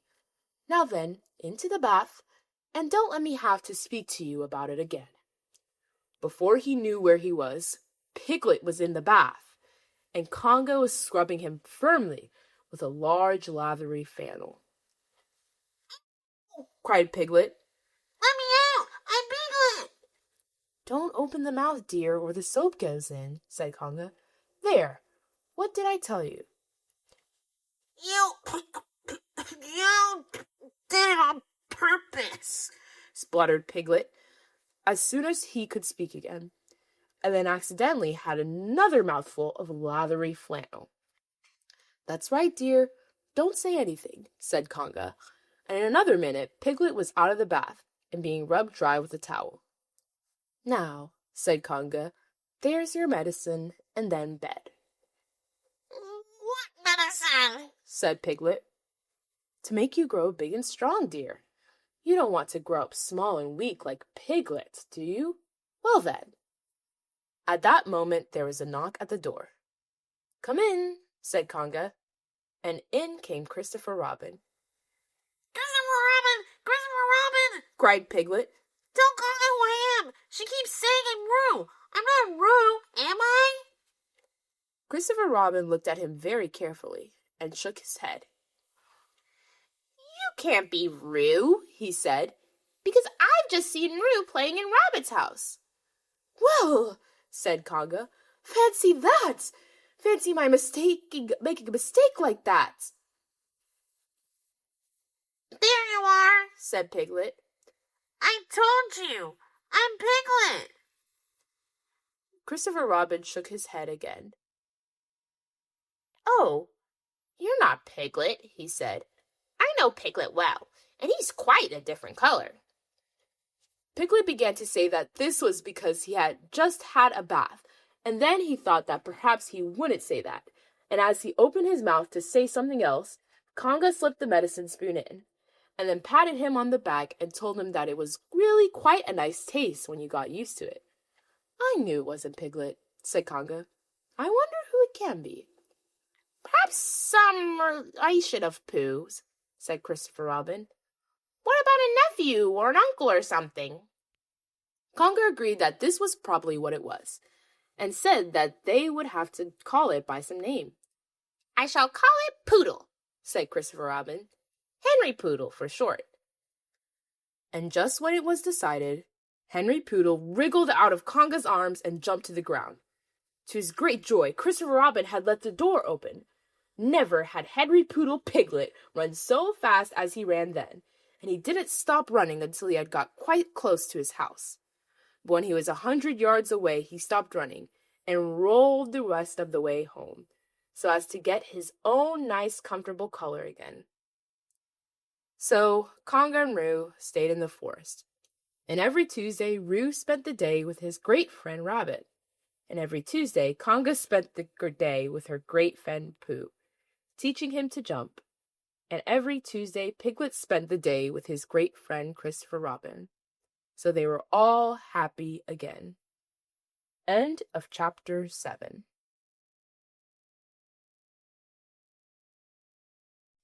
Chapter 8 of Winnie the Pooh by A. Milne, in which Christopher Robin leads an expedition to the North Pole. One fine day, Pooh had stumped up to the top of the forest to see if his friend Christopher Robin was interested in bears at all. At breakfast that morning, a simple meal of marmalade spread lightly over a honeycomb or two, he had suddenly thought of a new song. It began like this. Sing ho for the life of a bear. When he had got as far as this, he scratched his head and thought to himself, That's a very good start for a song. But what about the second line? He tried singing Ho, 2 or 3 times, but it didn't seem to help. Perhaps it would be better, he thought, if I sang hi for the life of a bear. So he sang it, but it wasn't. Very well then, he said. I shall sing that first line twice, and perhaps if I sing it very quickly, I shall find myself singing the third and fourth lines before I have time to think of them, and that will be a good song. Now then. Sing ho for the life of a bear, sing ho for the life of a bear. I don't much mind if it rains or snows, 'cause I've got a lot of honey on my nice new nose. I don't much care if it snows or thaws, 'cause I've got a lot of honey on my nice clean paws. Sing ho for a bear, sing ho for a Pooh, and I'll have a little something in an hour or two. He was so pleased with this song that he sang it all the way to the top of the forest. And if I go on singing it much longer, he thought, it will be time for the little something, and then the last line won't be true. So he turned it into a hum instead. Christopher Robin was sitting outside his door, putting on his big boots. As soon as he saw the big boots, Pooh knew that an adventure was going to happen, and he brushed the honey off his nose with the back of his paw and spruced himself up as well as he could, so as to look ready for anything. "Good morning, Christopher Robin," he called out. Hello, Pooh Bear. I can't get this boot on. "That's bad," said Pooh. Do you think you could very kindly lean against me? 'Cause I keep pulling so hard that I fall over backwards. Pooh sat down, dug his feet into the ground, and pushed hard against Christopher Robin's back. And Christopher Robin pushed hard against his, and pulled at his boot until he had got it on. "And that's that," said Pooh. "What do we do next?" We are all going on an expedition, said Christopher Robin, as he got up and brushed himself. Thank you, Pooh. "Going on an exposition?" said Pooh eagerly. "I don't think I've ever been on one of those. Where are we going to on this expedition?" Expedition, silly old bear. It's got an X in it. "Oh," said Pooh. "I know." But he didn't really. We're going to discover the North Pole. "Oh," said Pooh again. "What is the North Pole?" he asked. It's just a thing you discover, said Christopher Robin carelessly, not being quite sure himself. "Oh, I see," said Pooh. "Are bears any good at discovering it?" Of course they are. And Rabbit and Kanga and all of you. It's an expedition. That's what an expedition means. A long line of everybody. You'd better tell the others to get ready while I see if my gun's all right. And we must all bring provisions. "Bring what?" Things to eat. "Oh," said Pooh happily. "I thought you said provisions. I'll go and tell them." And he stopped off. The first person he met was Rabbit. "Hello, Rabbit," he said. "Is that you?" Let's pretend it isn't, said Rabbit, and see what happens. "I've got a message for you." I'll give it to him. "We're all going on an expedition with Christopher Robin." What is it when we're on it? "A sort of boat, I think," said Pooh. Oh, that sort. "Yes, and we're going to discover a pole or something. Or was it a mole? Anyhow, we're going to discover it." We are we? said Rabbit. "Yes, and we've got to bring things to eat with us, in case we want to eat them. Now I'm going down to Piglet's. Tell Kanga, will you?" He left Rabbit and hurried down to Piglet's house. The piglet was sitting on the ground at the door of his house, blowing happily at a dandelion, and wondering whether it would be this year, next year, sometime, or never. He had just discovered that it would be never, and was trying to remember what it was, and hoping it wasn't anything nice, when Pooh came up. "Oh, Piglet," said Pooh excitedly. "We're going on an expedition, all of us, with things to eat, to discover something." To discover what? said Piglet anxiously. "Oh, just something." Nothing fierce? Christopher Robin didn't say anything about fierce. He just said it had an X. It isn't their necks I mind. said Piglet earnestly. It's their teeth. But if Christopher Robin is coming, I don't mind anything. In a little while, they were all ready at the top of the forest, and the expedition started. First came Christopher Robin and Rabbit, then Piglet and Pooh, then Kanga with Roo in her pocket, an owl, then Eeyore, and, at the end, in a long line, all Rabbit's friends and relations. "I didn't ask them," explained Rabbit carelessly. "They just came. They always do. They can march at the end, after Eeyore."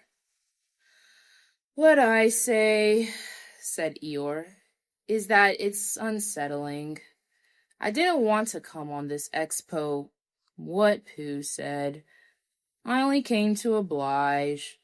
But here I am, and if I am at the end of the expo, what we're talking about, then let me be the end.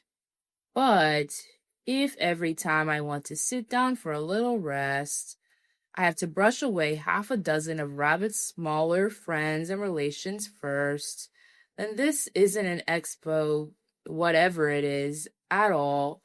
It's simply a confused noise. That's what I say." "I see what Eeyore means," said Owl. "If you ask me." "I'm not asking anybody," said Eeyore. "I'm just telling everybody. We can look for the North Pole, or we can play Here We Go, gathering nuts in May, with the end part of an ant's nest. It's all the same to me." There was a shout from the top of the line. "Come on!" called Christopher Robin. "Come on!" called Pooh and Piglet. "Come on!" called Owl. "We're starting," said Rabbit. "I must go." And he hurried off to the front of the expedition with Christopher Robin. "All right," said Eeyore. "We're going. Only don't blame me." So off they all went to discover the pole. And as they walked, they chattered to each other of this and that, all except Pooh, who was making up a song.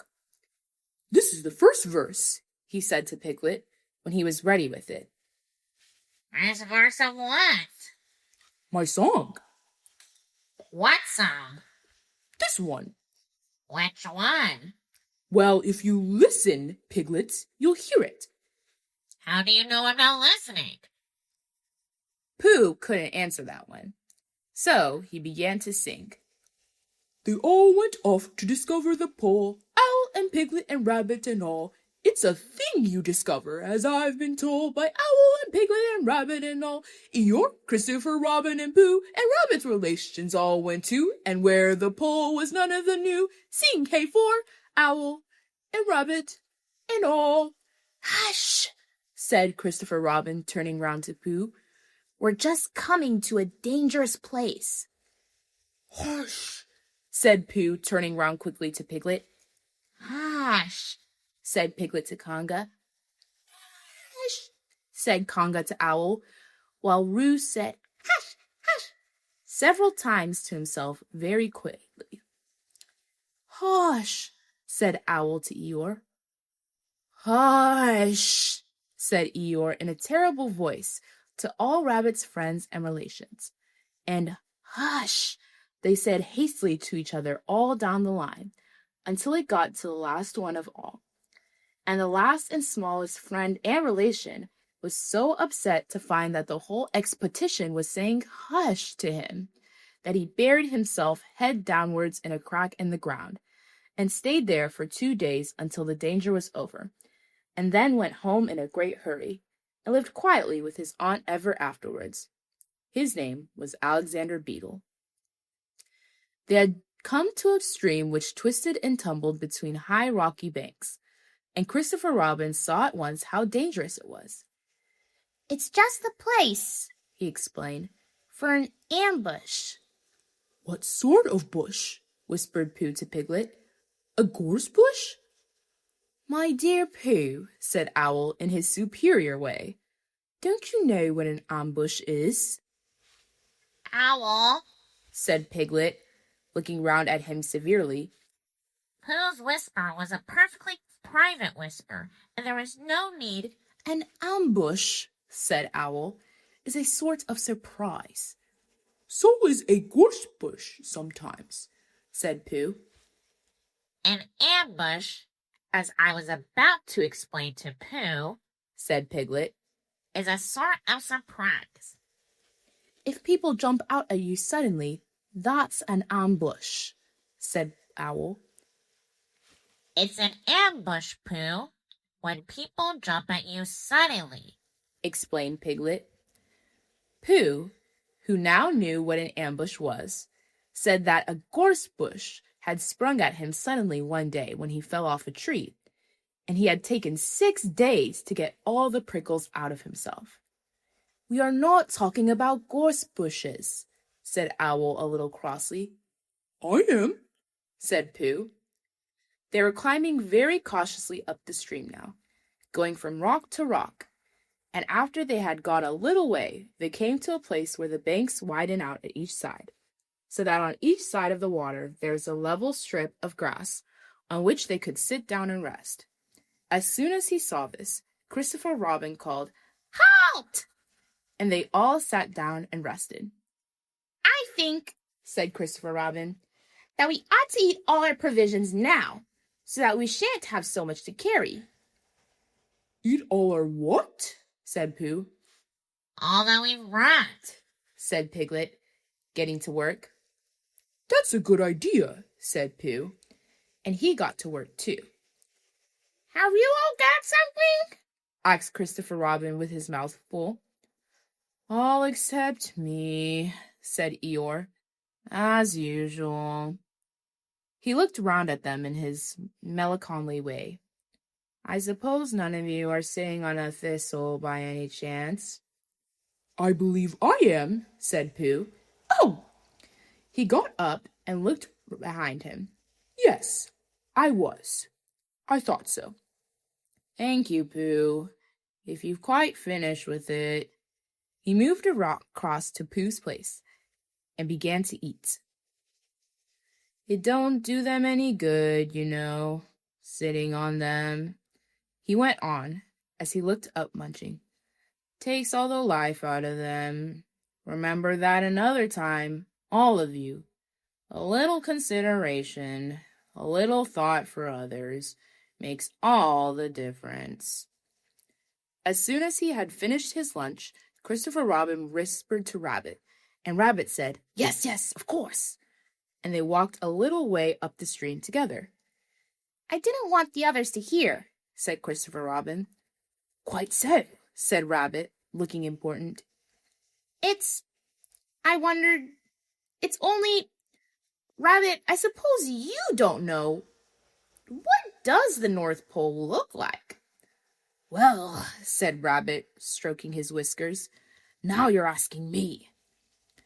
I did know once, only I've sort of forgotten, said Christopher Robin carelessly. It's a funny thing, said Rabbit, but I've sort of forgotten too, although I did know once. I suppose it's just a pole stuck in the ground? Sure to be a pole, said Rabbit, because of calling it a pole. And if it's a pole, well, I should think it would be sticking in the ground, shouldn't you? Because there'd be nowhere else to stick it. Yes, that's what I thought. The only thing, said Rabbit, is where is it sticking? That's what we're looking for, said Christopher Robin. They went back to the others. Piglet was lying on his back, sleeping peacefully. Roo was washing his face and paws in the stream, while Kanga explained to everybody proudly that this was the first time he had ever washed his face himself. And Owl was telling Kanga an interesting anecdote full of long words like encyclopedia and rhododendron, to which Kanga wasn't listening. I don't hold with all this washing, grumbled Eeyore. This modern behind-the-ears nonsense. What do you think, Pooh? Well, said Pooh. I think. But we shall never know what Pooh thought, for there came a sudden squeak from Roo, a splash, and a loud cry of alarm from Kanga. So much for washing, said Eeyore. Roo's fallen in, cried Rabbit, and he and Christopher Robin came rushing down to the rescue. Look at me swimming, squeaked Roo from the middle of his pool, and was hurried down a waterfall into the next pool. Are you all right, Roo, dear? Called Kanga anxiously. Yes, said Roo. Look at me swim. And down he went over the next waterfall into another pool. Everybody was doing something to help.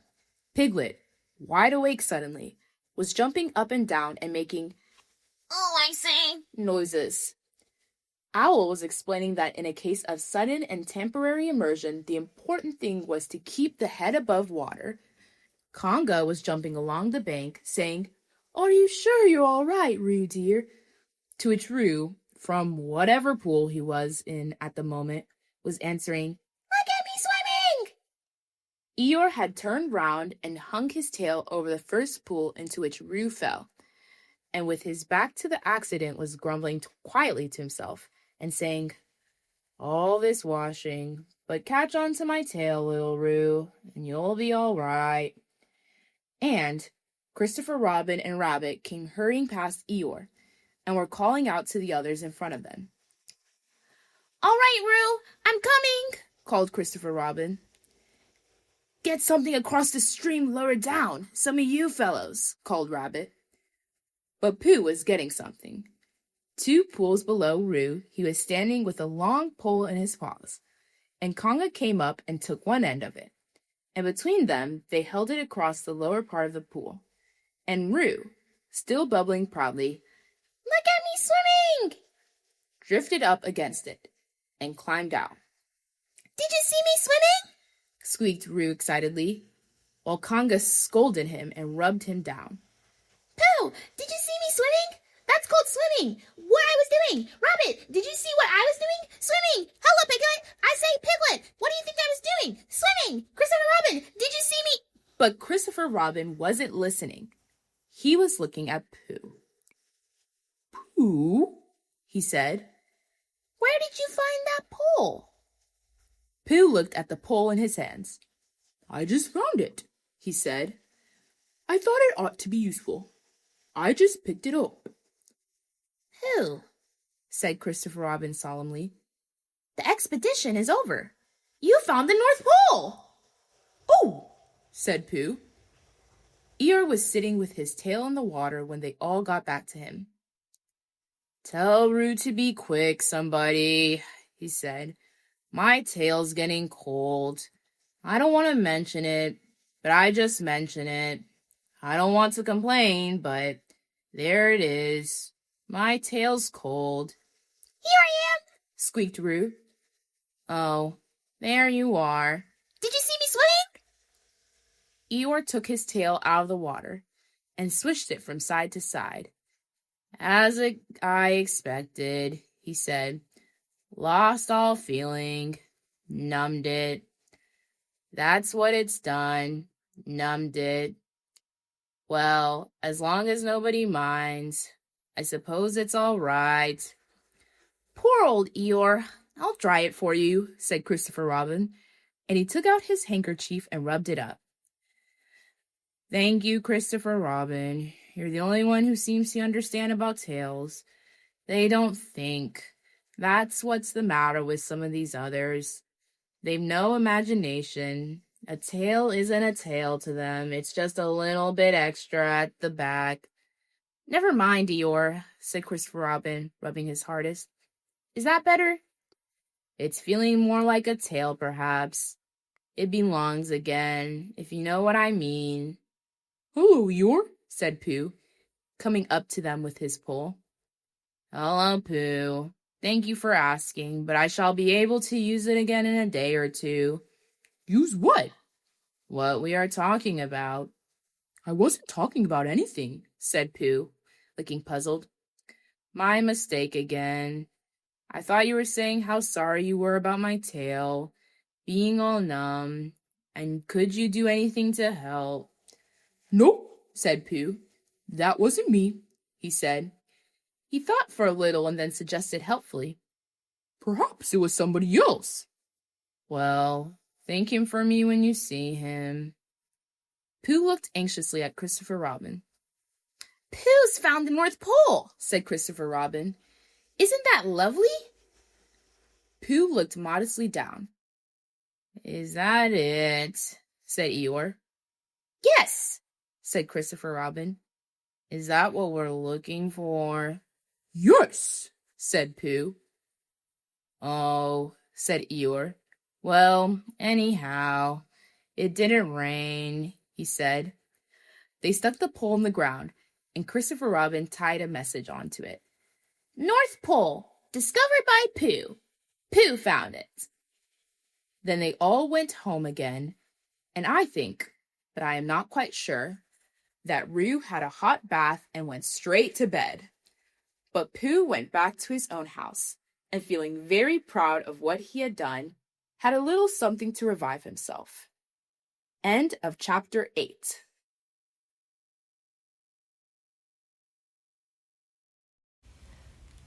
Chapter 9 of Winnie the Pooh by A. Milne, in which Piglet is entirely surrounded by water. It rained, and it rained, and it rained. Piglet told himself that never in all his life, and he was goodness knows how old, 3, was it, or 4? Never had he seen so much rain. Days and days and days. If only, He thought, as he looked out of the window, I had been in Pooh's house, or Christopher Robin's house, or Rabbit's house when it began to rain. Then I should have had company all this time, instead of being here all alone, with nothing to do except wonder when it will stop. and he imagined himself with Pooh, saying, Did you ever see such rain, Pooh? and Pooh saying, isn't it awful, Piglet? and Piglet saying, I wonder how it is over Christopher Robin's way.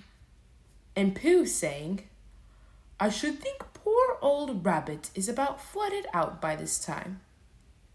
It would have been jolly to talk like this, and really, it wasn't much good having anything exciting like floods, if you couldn't share them with somebody. For it was rather exciting. The little dry ditches in which Piglet had nosed about so often had become streams.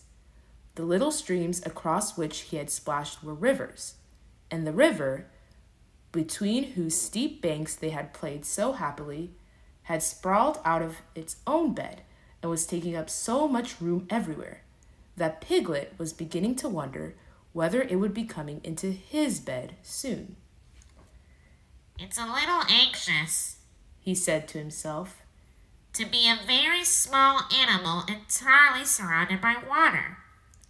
Christopher Robin and Pooh could escape by climbing trees, and Kanga could escape by jumping, and Rabbit could escape by burrowing, and Owl could escape by flying, and Eeyore could escape by making a loud noise until I'm rescued.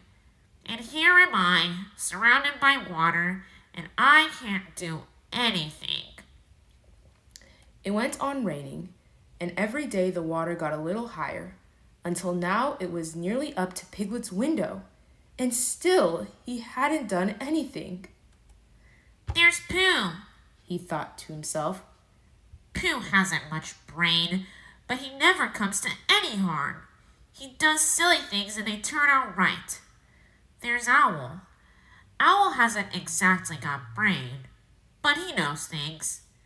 He would know the right thing to do when surrounded by water. There's Rabbit. He hasn't learned in books, but he can always think of a clever plan. There's Kanga. She isn't clever.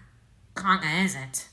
But she would be so anxious about Roo that she would do a good thing to do without thinking about it. And then there's Eeyore. And Eeyore is so miserable anyhow that he wouldn't mind about this. But I wonder what Christopher Robin would do. Then suddenly, he remembered a story which Christopher Robin had told him about a man on a desert island who had written something in a bottle and thrown it in the sea. And Piglet thought that if he wrote something in a bottle and threw it in the water, Perhaps somebody would come and rescue him. He left the window and began to search his house, all of it that wasn't underwater. And at last, he found a pencil and a small piece of dry paper and a bottle with a cork to it. And he wrote on one side of the paper, "Help! Piglet! Me! and on the other side, It's me, Piglet! Help! Help!" Then he put the paper in the bottle, and he corked the bottle up as tightly as he could, and he leaned out of his window as far as he could lean without falling in, and he threw the bottle as far as he could throw. Splash! And in a little while it bobbed up again on the water, and he watched it floating slowly away in the distance, until his eyes ached with looking. And sometimes he thought it was the bottle, and sometimes he thought it was just a ripple on the water which he was following. And then, suddenly, he knew that he would never see it again, and that he had done all that he could do to save himself. So now, He thought, somebody else will have to do something. And I hope they will do it soon, because if they don't, I shall have to swim, which I can't. So I hope they do it soon. and then he gave a very long sigh and said, I wish Pooh were here. It's so much more friendly with two. When the rain began, Pooh was asleep. It rained, and it rained, and it rained, and he slept, and he slept, and he slept. He had had a tiring day. You remember how he discovered the North Pole? Well, he was so proud of this that he asked Christopher Robin if there were any other poles such as a bear of little brain might discover. There's a South Pole, said Christopher Robin, and I expect there's an East Pole and a West Pole, though people don't like talking about them. Pooh was very excited when he heard this, and suggested that they should have an expedition to discover the East Pole. But Christopher Robin had thought of something else to do with Kanga, so Pooh went out to discover the East Pole by himself. Whether he discovered it or not, I forget, but he was so tired when he got home that, in the very middle of his supper, after he had been eating for a little more than half an hour, he fell fast asleep in his chair, and slept and slept and slept. Then suddenly, he was dreaming. He was at the East Pole, and it was a very cold pole with the coldest sort of snow and ice all over it. He had found a beehive to sleep in, but there wasn't room for his legs, so he had left them outside. And wild woozles, such as inhabit the East Pole, came and nibbled all the fur off his legs to make nests for their young. And the more they nibbled, the colder his legs got, until suddenly he woke up with an "Oh!" And there he was, sitting in his chair with his feet in the water, and water all round him. He splashed to his door and looked out. This is serious, said Pooh. I must have an escape. So he took his largest pot of honey and escaped with it to a broad branch of his tree, well above the water. And then he climbed down again and escaped with another pot. And when the whole escape was finished, there was Pooh sitting on his branch, dangling his legs, and there, beside him, were 10 pots of honey. 2 days later, there was Pooh, sitting on his branch, dangling his legs, and there beside him were 4 pots of honey. 3 days later, there was Pooh, sitting on his branch, dangling his legs, and there beside him was 1 pot of honey. 4 days later, there was Pooh, and it was on the morning of the 4th day that Piglet's bottle came floating past him, and with one loud cry of "Honey!" Pooh plunged into the water, seized the bottle, and struggled back to his tree again. Bother, said Pooh, as he opened it. all that wet for nothing. What's that bit of paper doing? He took it out and looked at it. It's a message, He said to himself. That's what it is. And that letter is a P. And so is that. And so is that. And P means Pooh. So it's a very important message to me. And I can't read it. I must find Christopher Robin or Owl or Piglet, one of those clever readers who can read things, and they will tell me what this message means. Only I can't swim. Bother! Then he had an idea, and I think that for a bear of very little brain, it was a good idea. He said to himself, If a bottle can float, then a jar can float. And if a jar floats, I can sit on the top of it, if it's a very big jar. So he took his biggest jar and corked it up.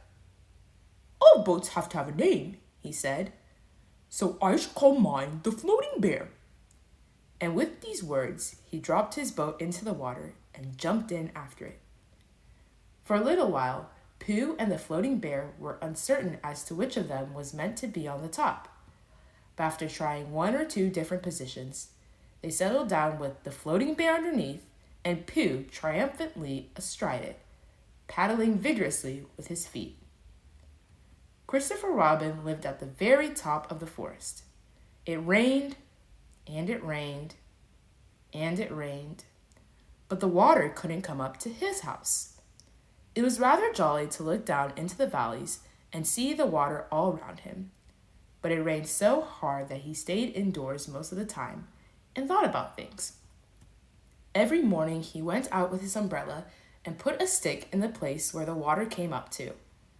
And every next morning he went out and couldn't see his stick anymore. So he put another stick in the place where the water came up to. And then he walked home again. And each morning he had a shorter way to walk than he had the morning before.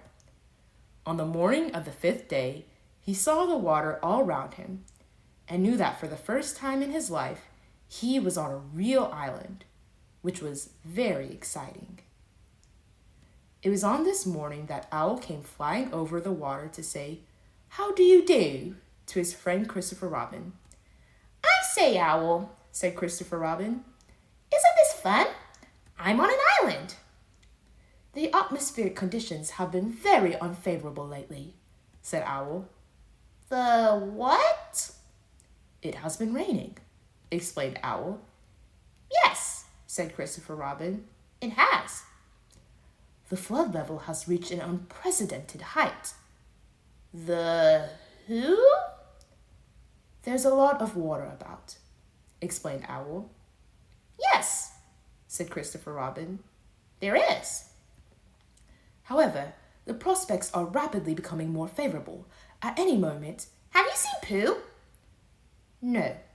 At any moment... I hope he's all right, said Christopher Robin. I've been wondering about him. I expect Piglet's with him. Do you think they're all right, Owl? I expect so. You see, at any moment... Do go and see, Owl, because Pooh hasn't got very much brain, and he might do something silly. And I do love him so, Owl. Do you see, Owl? That's all right, said Owl. I'll go. Back directly. And he flew off. In a little while, he was back again. Pooh isn't there, he said. Not there? Has been there. He's been sitting on a branch of his tree outside his house with 9 pots of honey. But he isn't there now. Oh, Pooh, cried Christopher Robin. Where are you? Here I am, said a growly voice behind him. Pooh! They rushed into each other's arms. How did you get here, Pooh? asked Christopher Robin when he was ready to talk again. On my boat, said Pooh proudly. I had a very important message sent me in a bottle, and owing to having got some water in my eyes, I couldn't read it. So I brought it to you, on my boat. With these proud words, he gave Christopher Robin the message. But it's from Piglet, cried Christopher Robin when he had read it. Isn't there anything about Pooh in it? asked Bear, looking over his shoulder. Christopher Robin read the message out loud. Oh, are those peas piglets? I thought they were Poohs. We must rescue him at once. I thought he was with you, Pooh. Owl, could you rescue him on your back? I don't think so, said Owl, after grave thought. It is doubtful of the necessary dorsal muscles.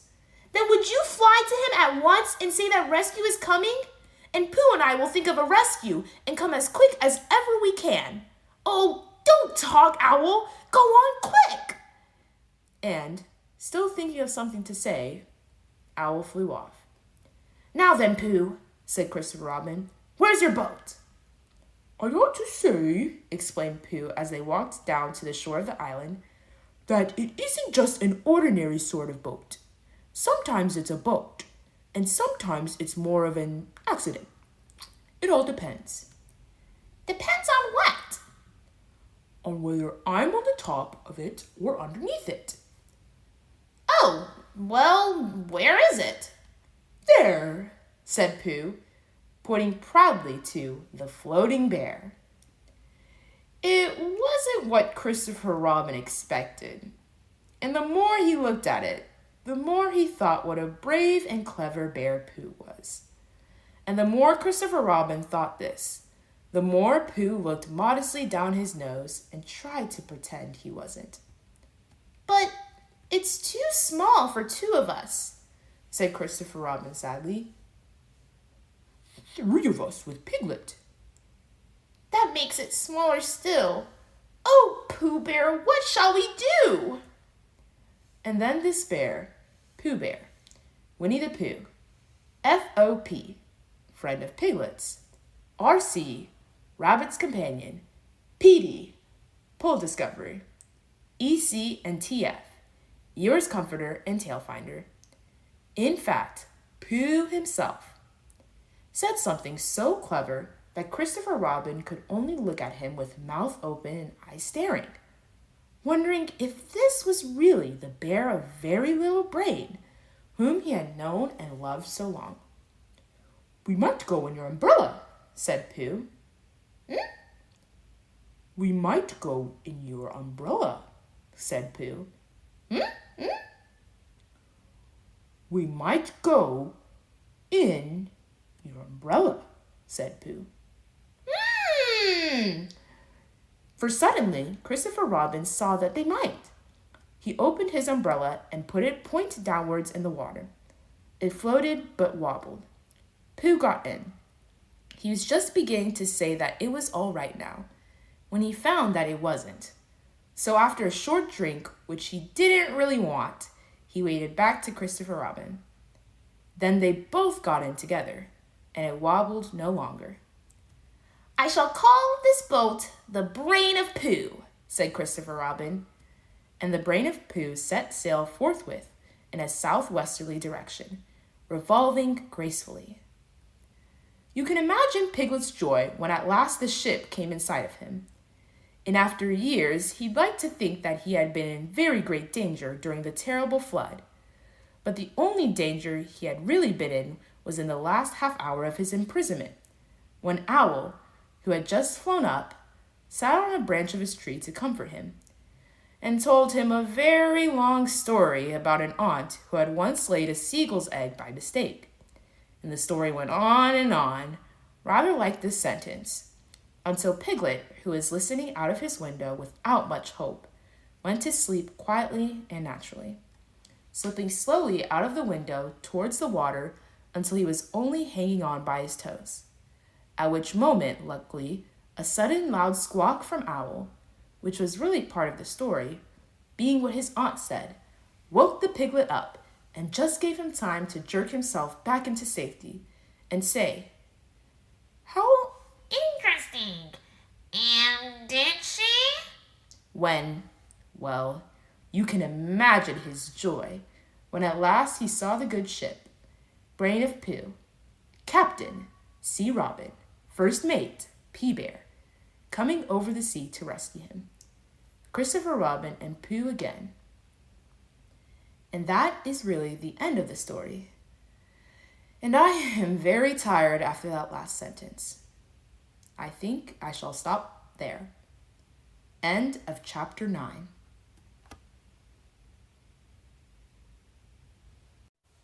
Chapter 10 of Winnie the Pooh by A. Milne, in which Christopher Robin gives Pooh a party and we say goodbye. One day, when the sun had come back over the forest, bringing with it the scent of May, and all the streams of the forest were tinkling happily to find themselves their own pretty shape again, and the little pools lay dreaming of the life they had seen and the big things they had done, and in the warmth and quiet of the forest, the cuckoo was trying over his voice carefully and listening to see if he liked it, and wood pigeons were complaining gently to themselves in their lazy, comfortable way that it was the other fellow's fault. But it didn't matter very much. On such a day as this, Christopher Robin whistled in a special way he had. An owl came flying out of the 100-acre wood to see what was wanted. Owl, said Christopher Robin, I am going to give a party. You are you? Said Owl. And it's to be a special sort of party, because of what Pooh did when he did what he did to save Piglet from the flood. Oh, that's what it's for, is it? Said Owl.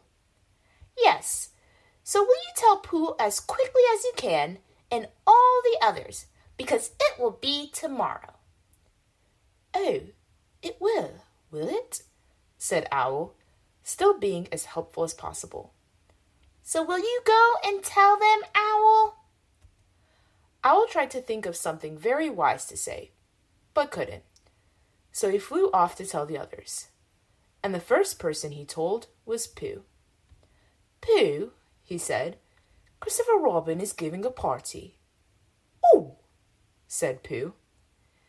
And then seeing that Owl expected him to say something else, he said, Will there be those little cake things with pink sugar icing?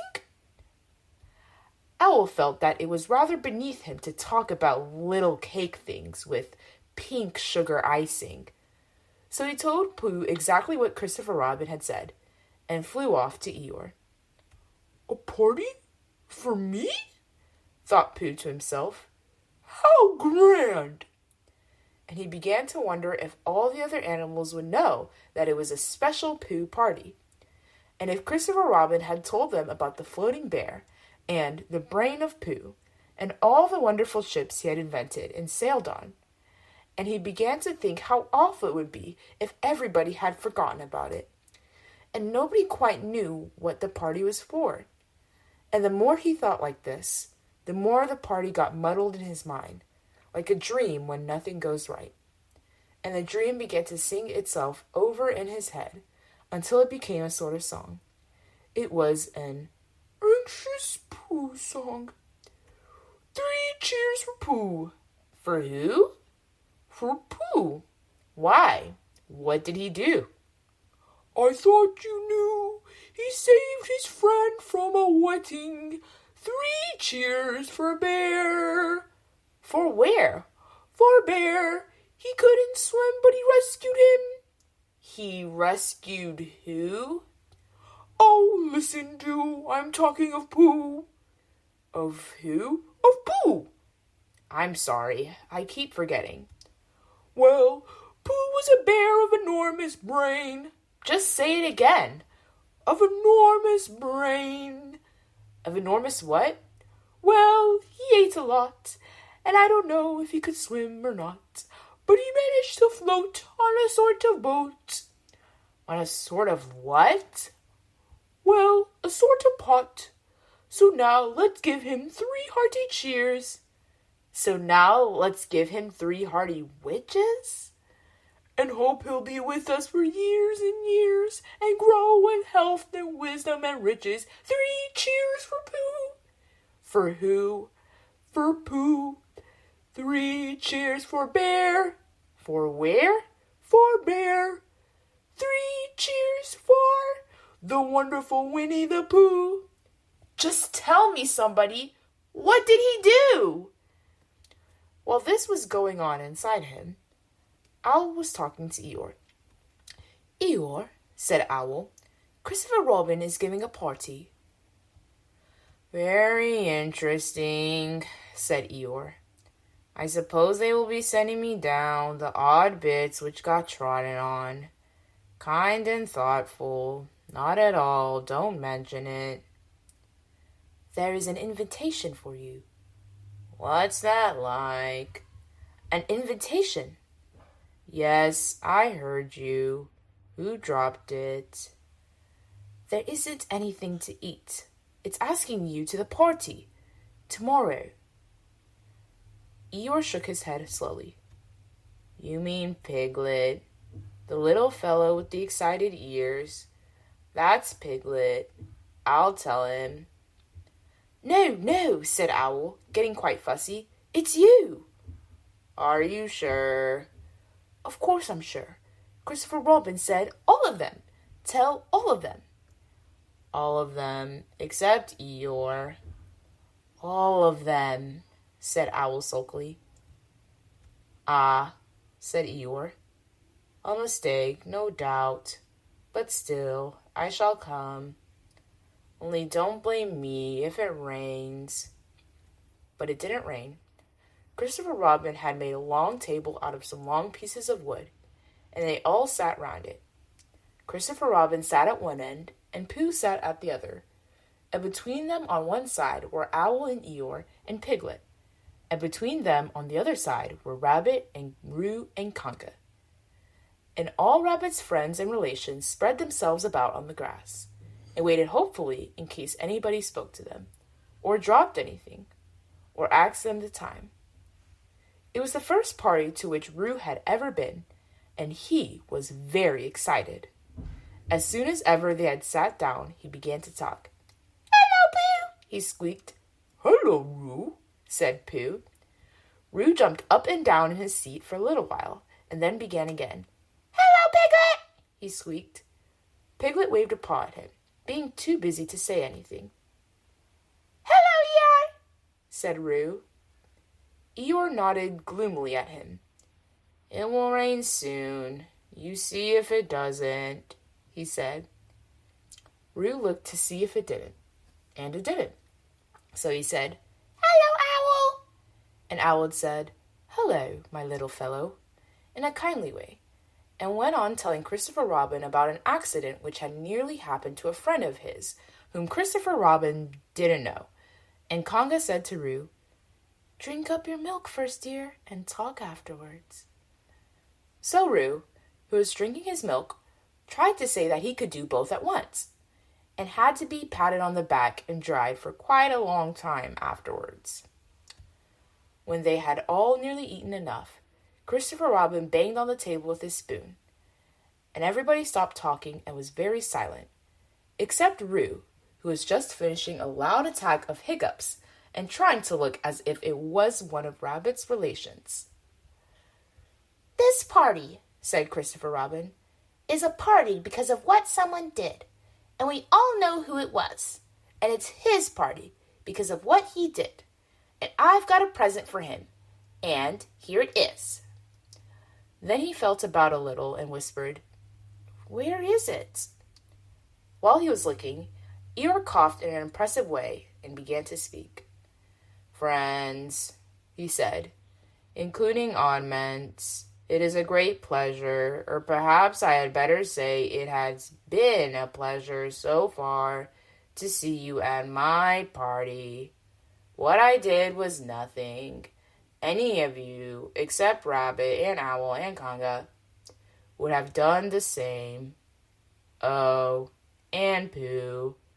My remarks do not, of course, apply to Piglet and Roo, because they are too small. Any of you would have done the same, but it just happened to be me. It was not, I need hardly say, with an idea of getting what Christopher Robin is looking for now. And he put his front leg to his mouth and said in a loud whisper, Try under the table. That's what I did. But because I feel that we should all do what we can to help, I feel that we should all, said Roo accidentally. Roo, dear, said Kanga reproachfully.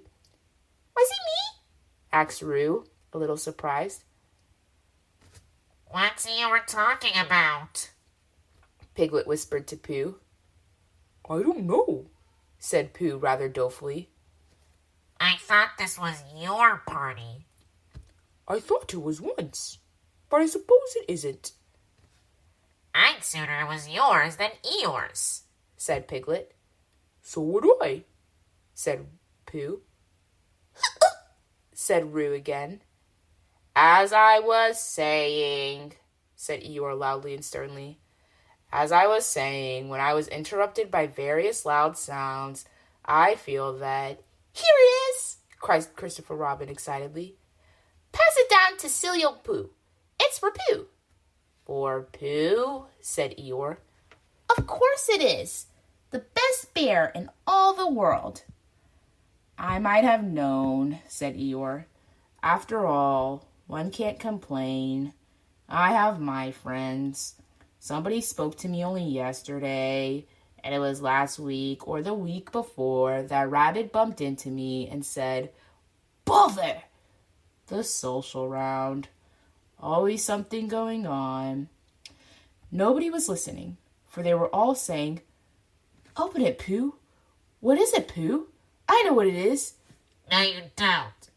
And other helpful remarks of this sort. And of course, Pooh was opening it as quickly as ever he could, but without cutting the string, because you never know when a bit of string might be useful. At last, it was undone. When Pooh saw what it was, he nearly fell down. He was so pleased. It was a special pencil case. There were pencils in it marked B for bear, and pencils marked HB for helping bear, and pencils marked BB for brave bear. There was a knife for sharpening the pencils, an India rubber for rubbing out anything which you had spelt wrong, and a ruler for ruling lines for the words to walk on, and inches marked on the ruler in case you wanted to know how many inches anything was, and blue pencils and red pencils and green pencils for saying special things in blue and red and green. And all these lovely things were in little pockets of their own in a special case which shut with a click when you clicked it. And they were all for Pooh. Oh, said Pooh. Oh, Pooh, said everybody except Eeyore. Thank you, growled Pooh. But Eeyore was saying to himself, this writing business, pencils and whatnot, overrated if you ask me. Silly stuff, nothing in it. Later on, when they had all said goodbye and Thank you to Christopher Robin, Pooh and Piglet walked home thoughtfully together in the golden evening, and for a long time they were silent. When you wake up in the morning, Pooh, Said Piglet at last. What's the first thing you say to yourself? What's for breakfast? Said Pooh. What do you say, Piglet? I say, I wonder what's going to happen exciting today. Said Piglet. Pooh nodded thoughtfully. It's the same thing, he said. And what did happen? Asked Christopher Robin. When? Next morning. I don't know. Could you think and tell me and Pooh some time? If you wanted it very much. Pooh does, said Christopher Robin. He gave a deep sigh, picked his bear up by the leg, and walked off to the door, trailing Winnie the Pooh behind him. At the door he turned and said, Coming to see me have my bath? I might, I said. Was Pooh's pencil case any better than mine? It was just the same, I said. He nodded and went out, and in a moment I heard Winnie the Pooh, bump, bump, bump, going up the stairs behind him. End of Winnie the Pooh by A. Milne.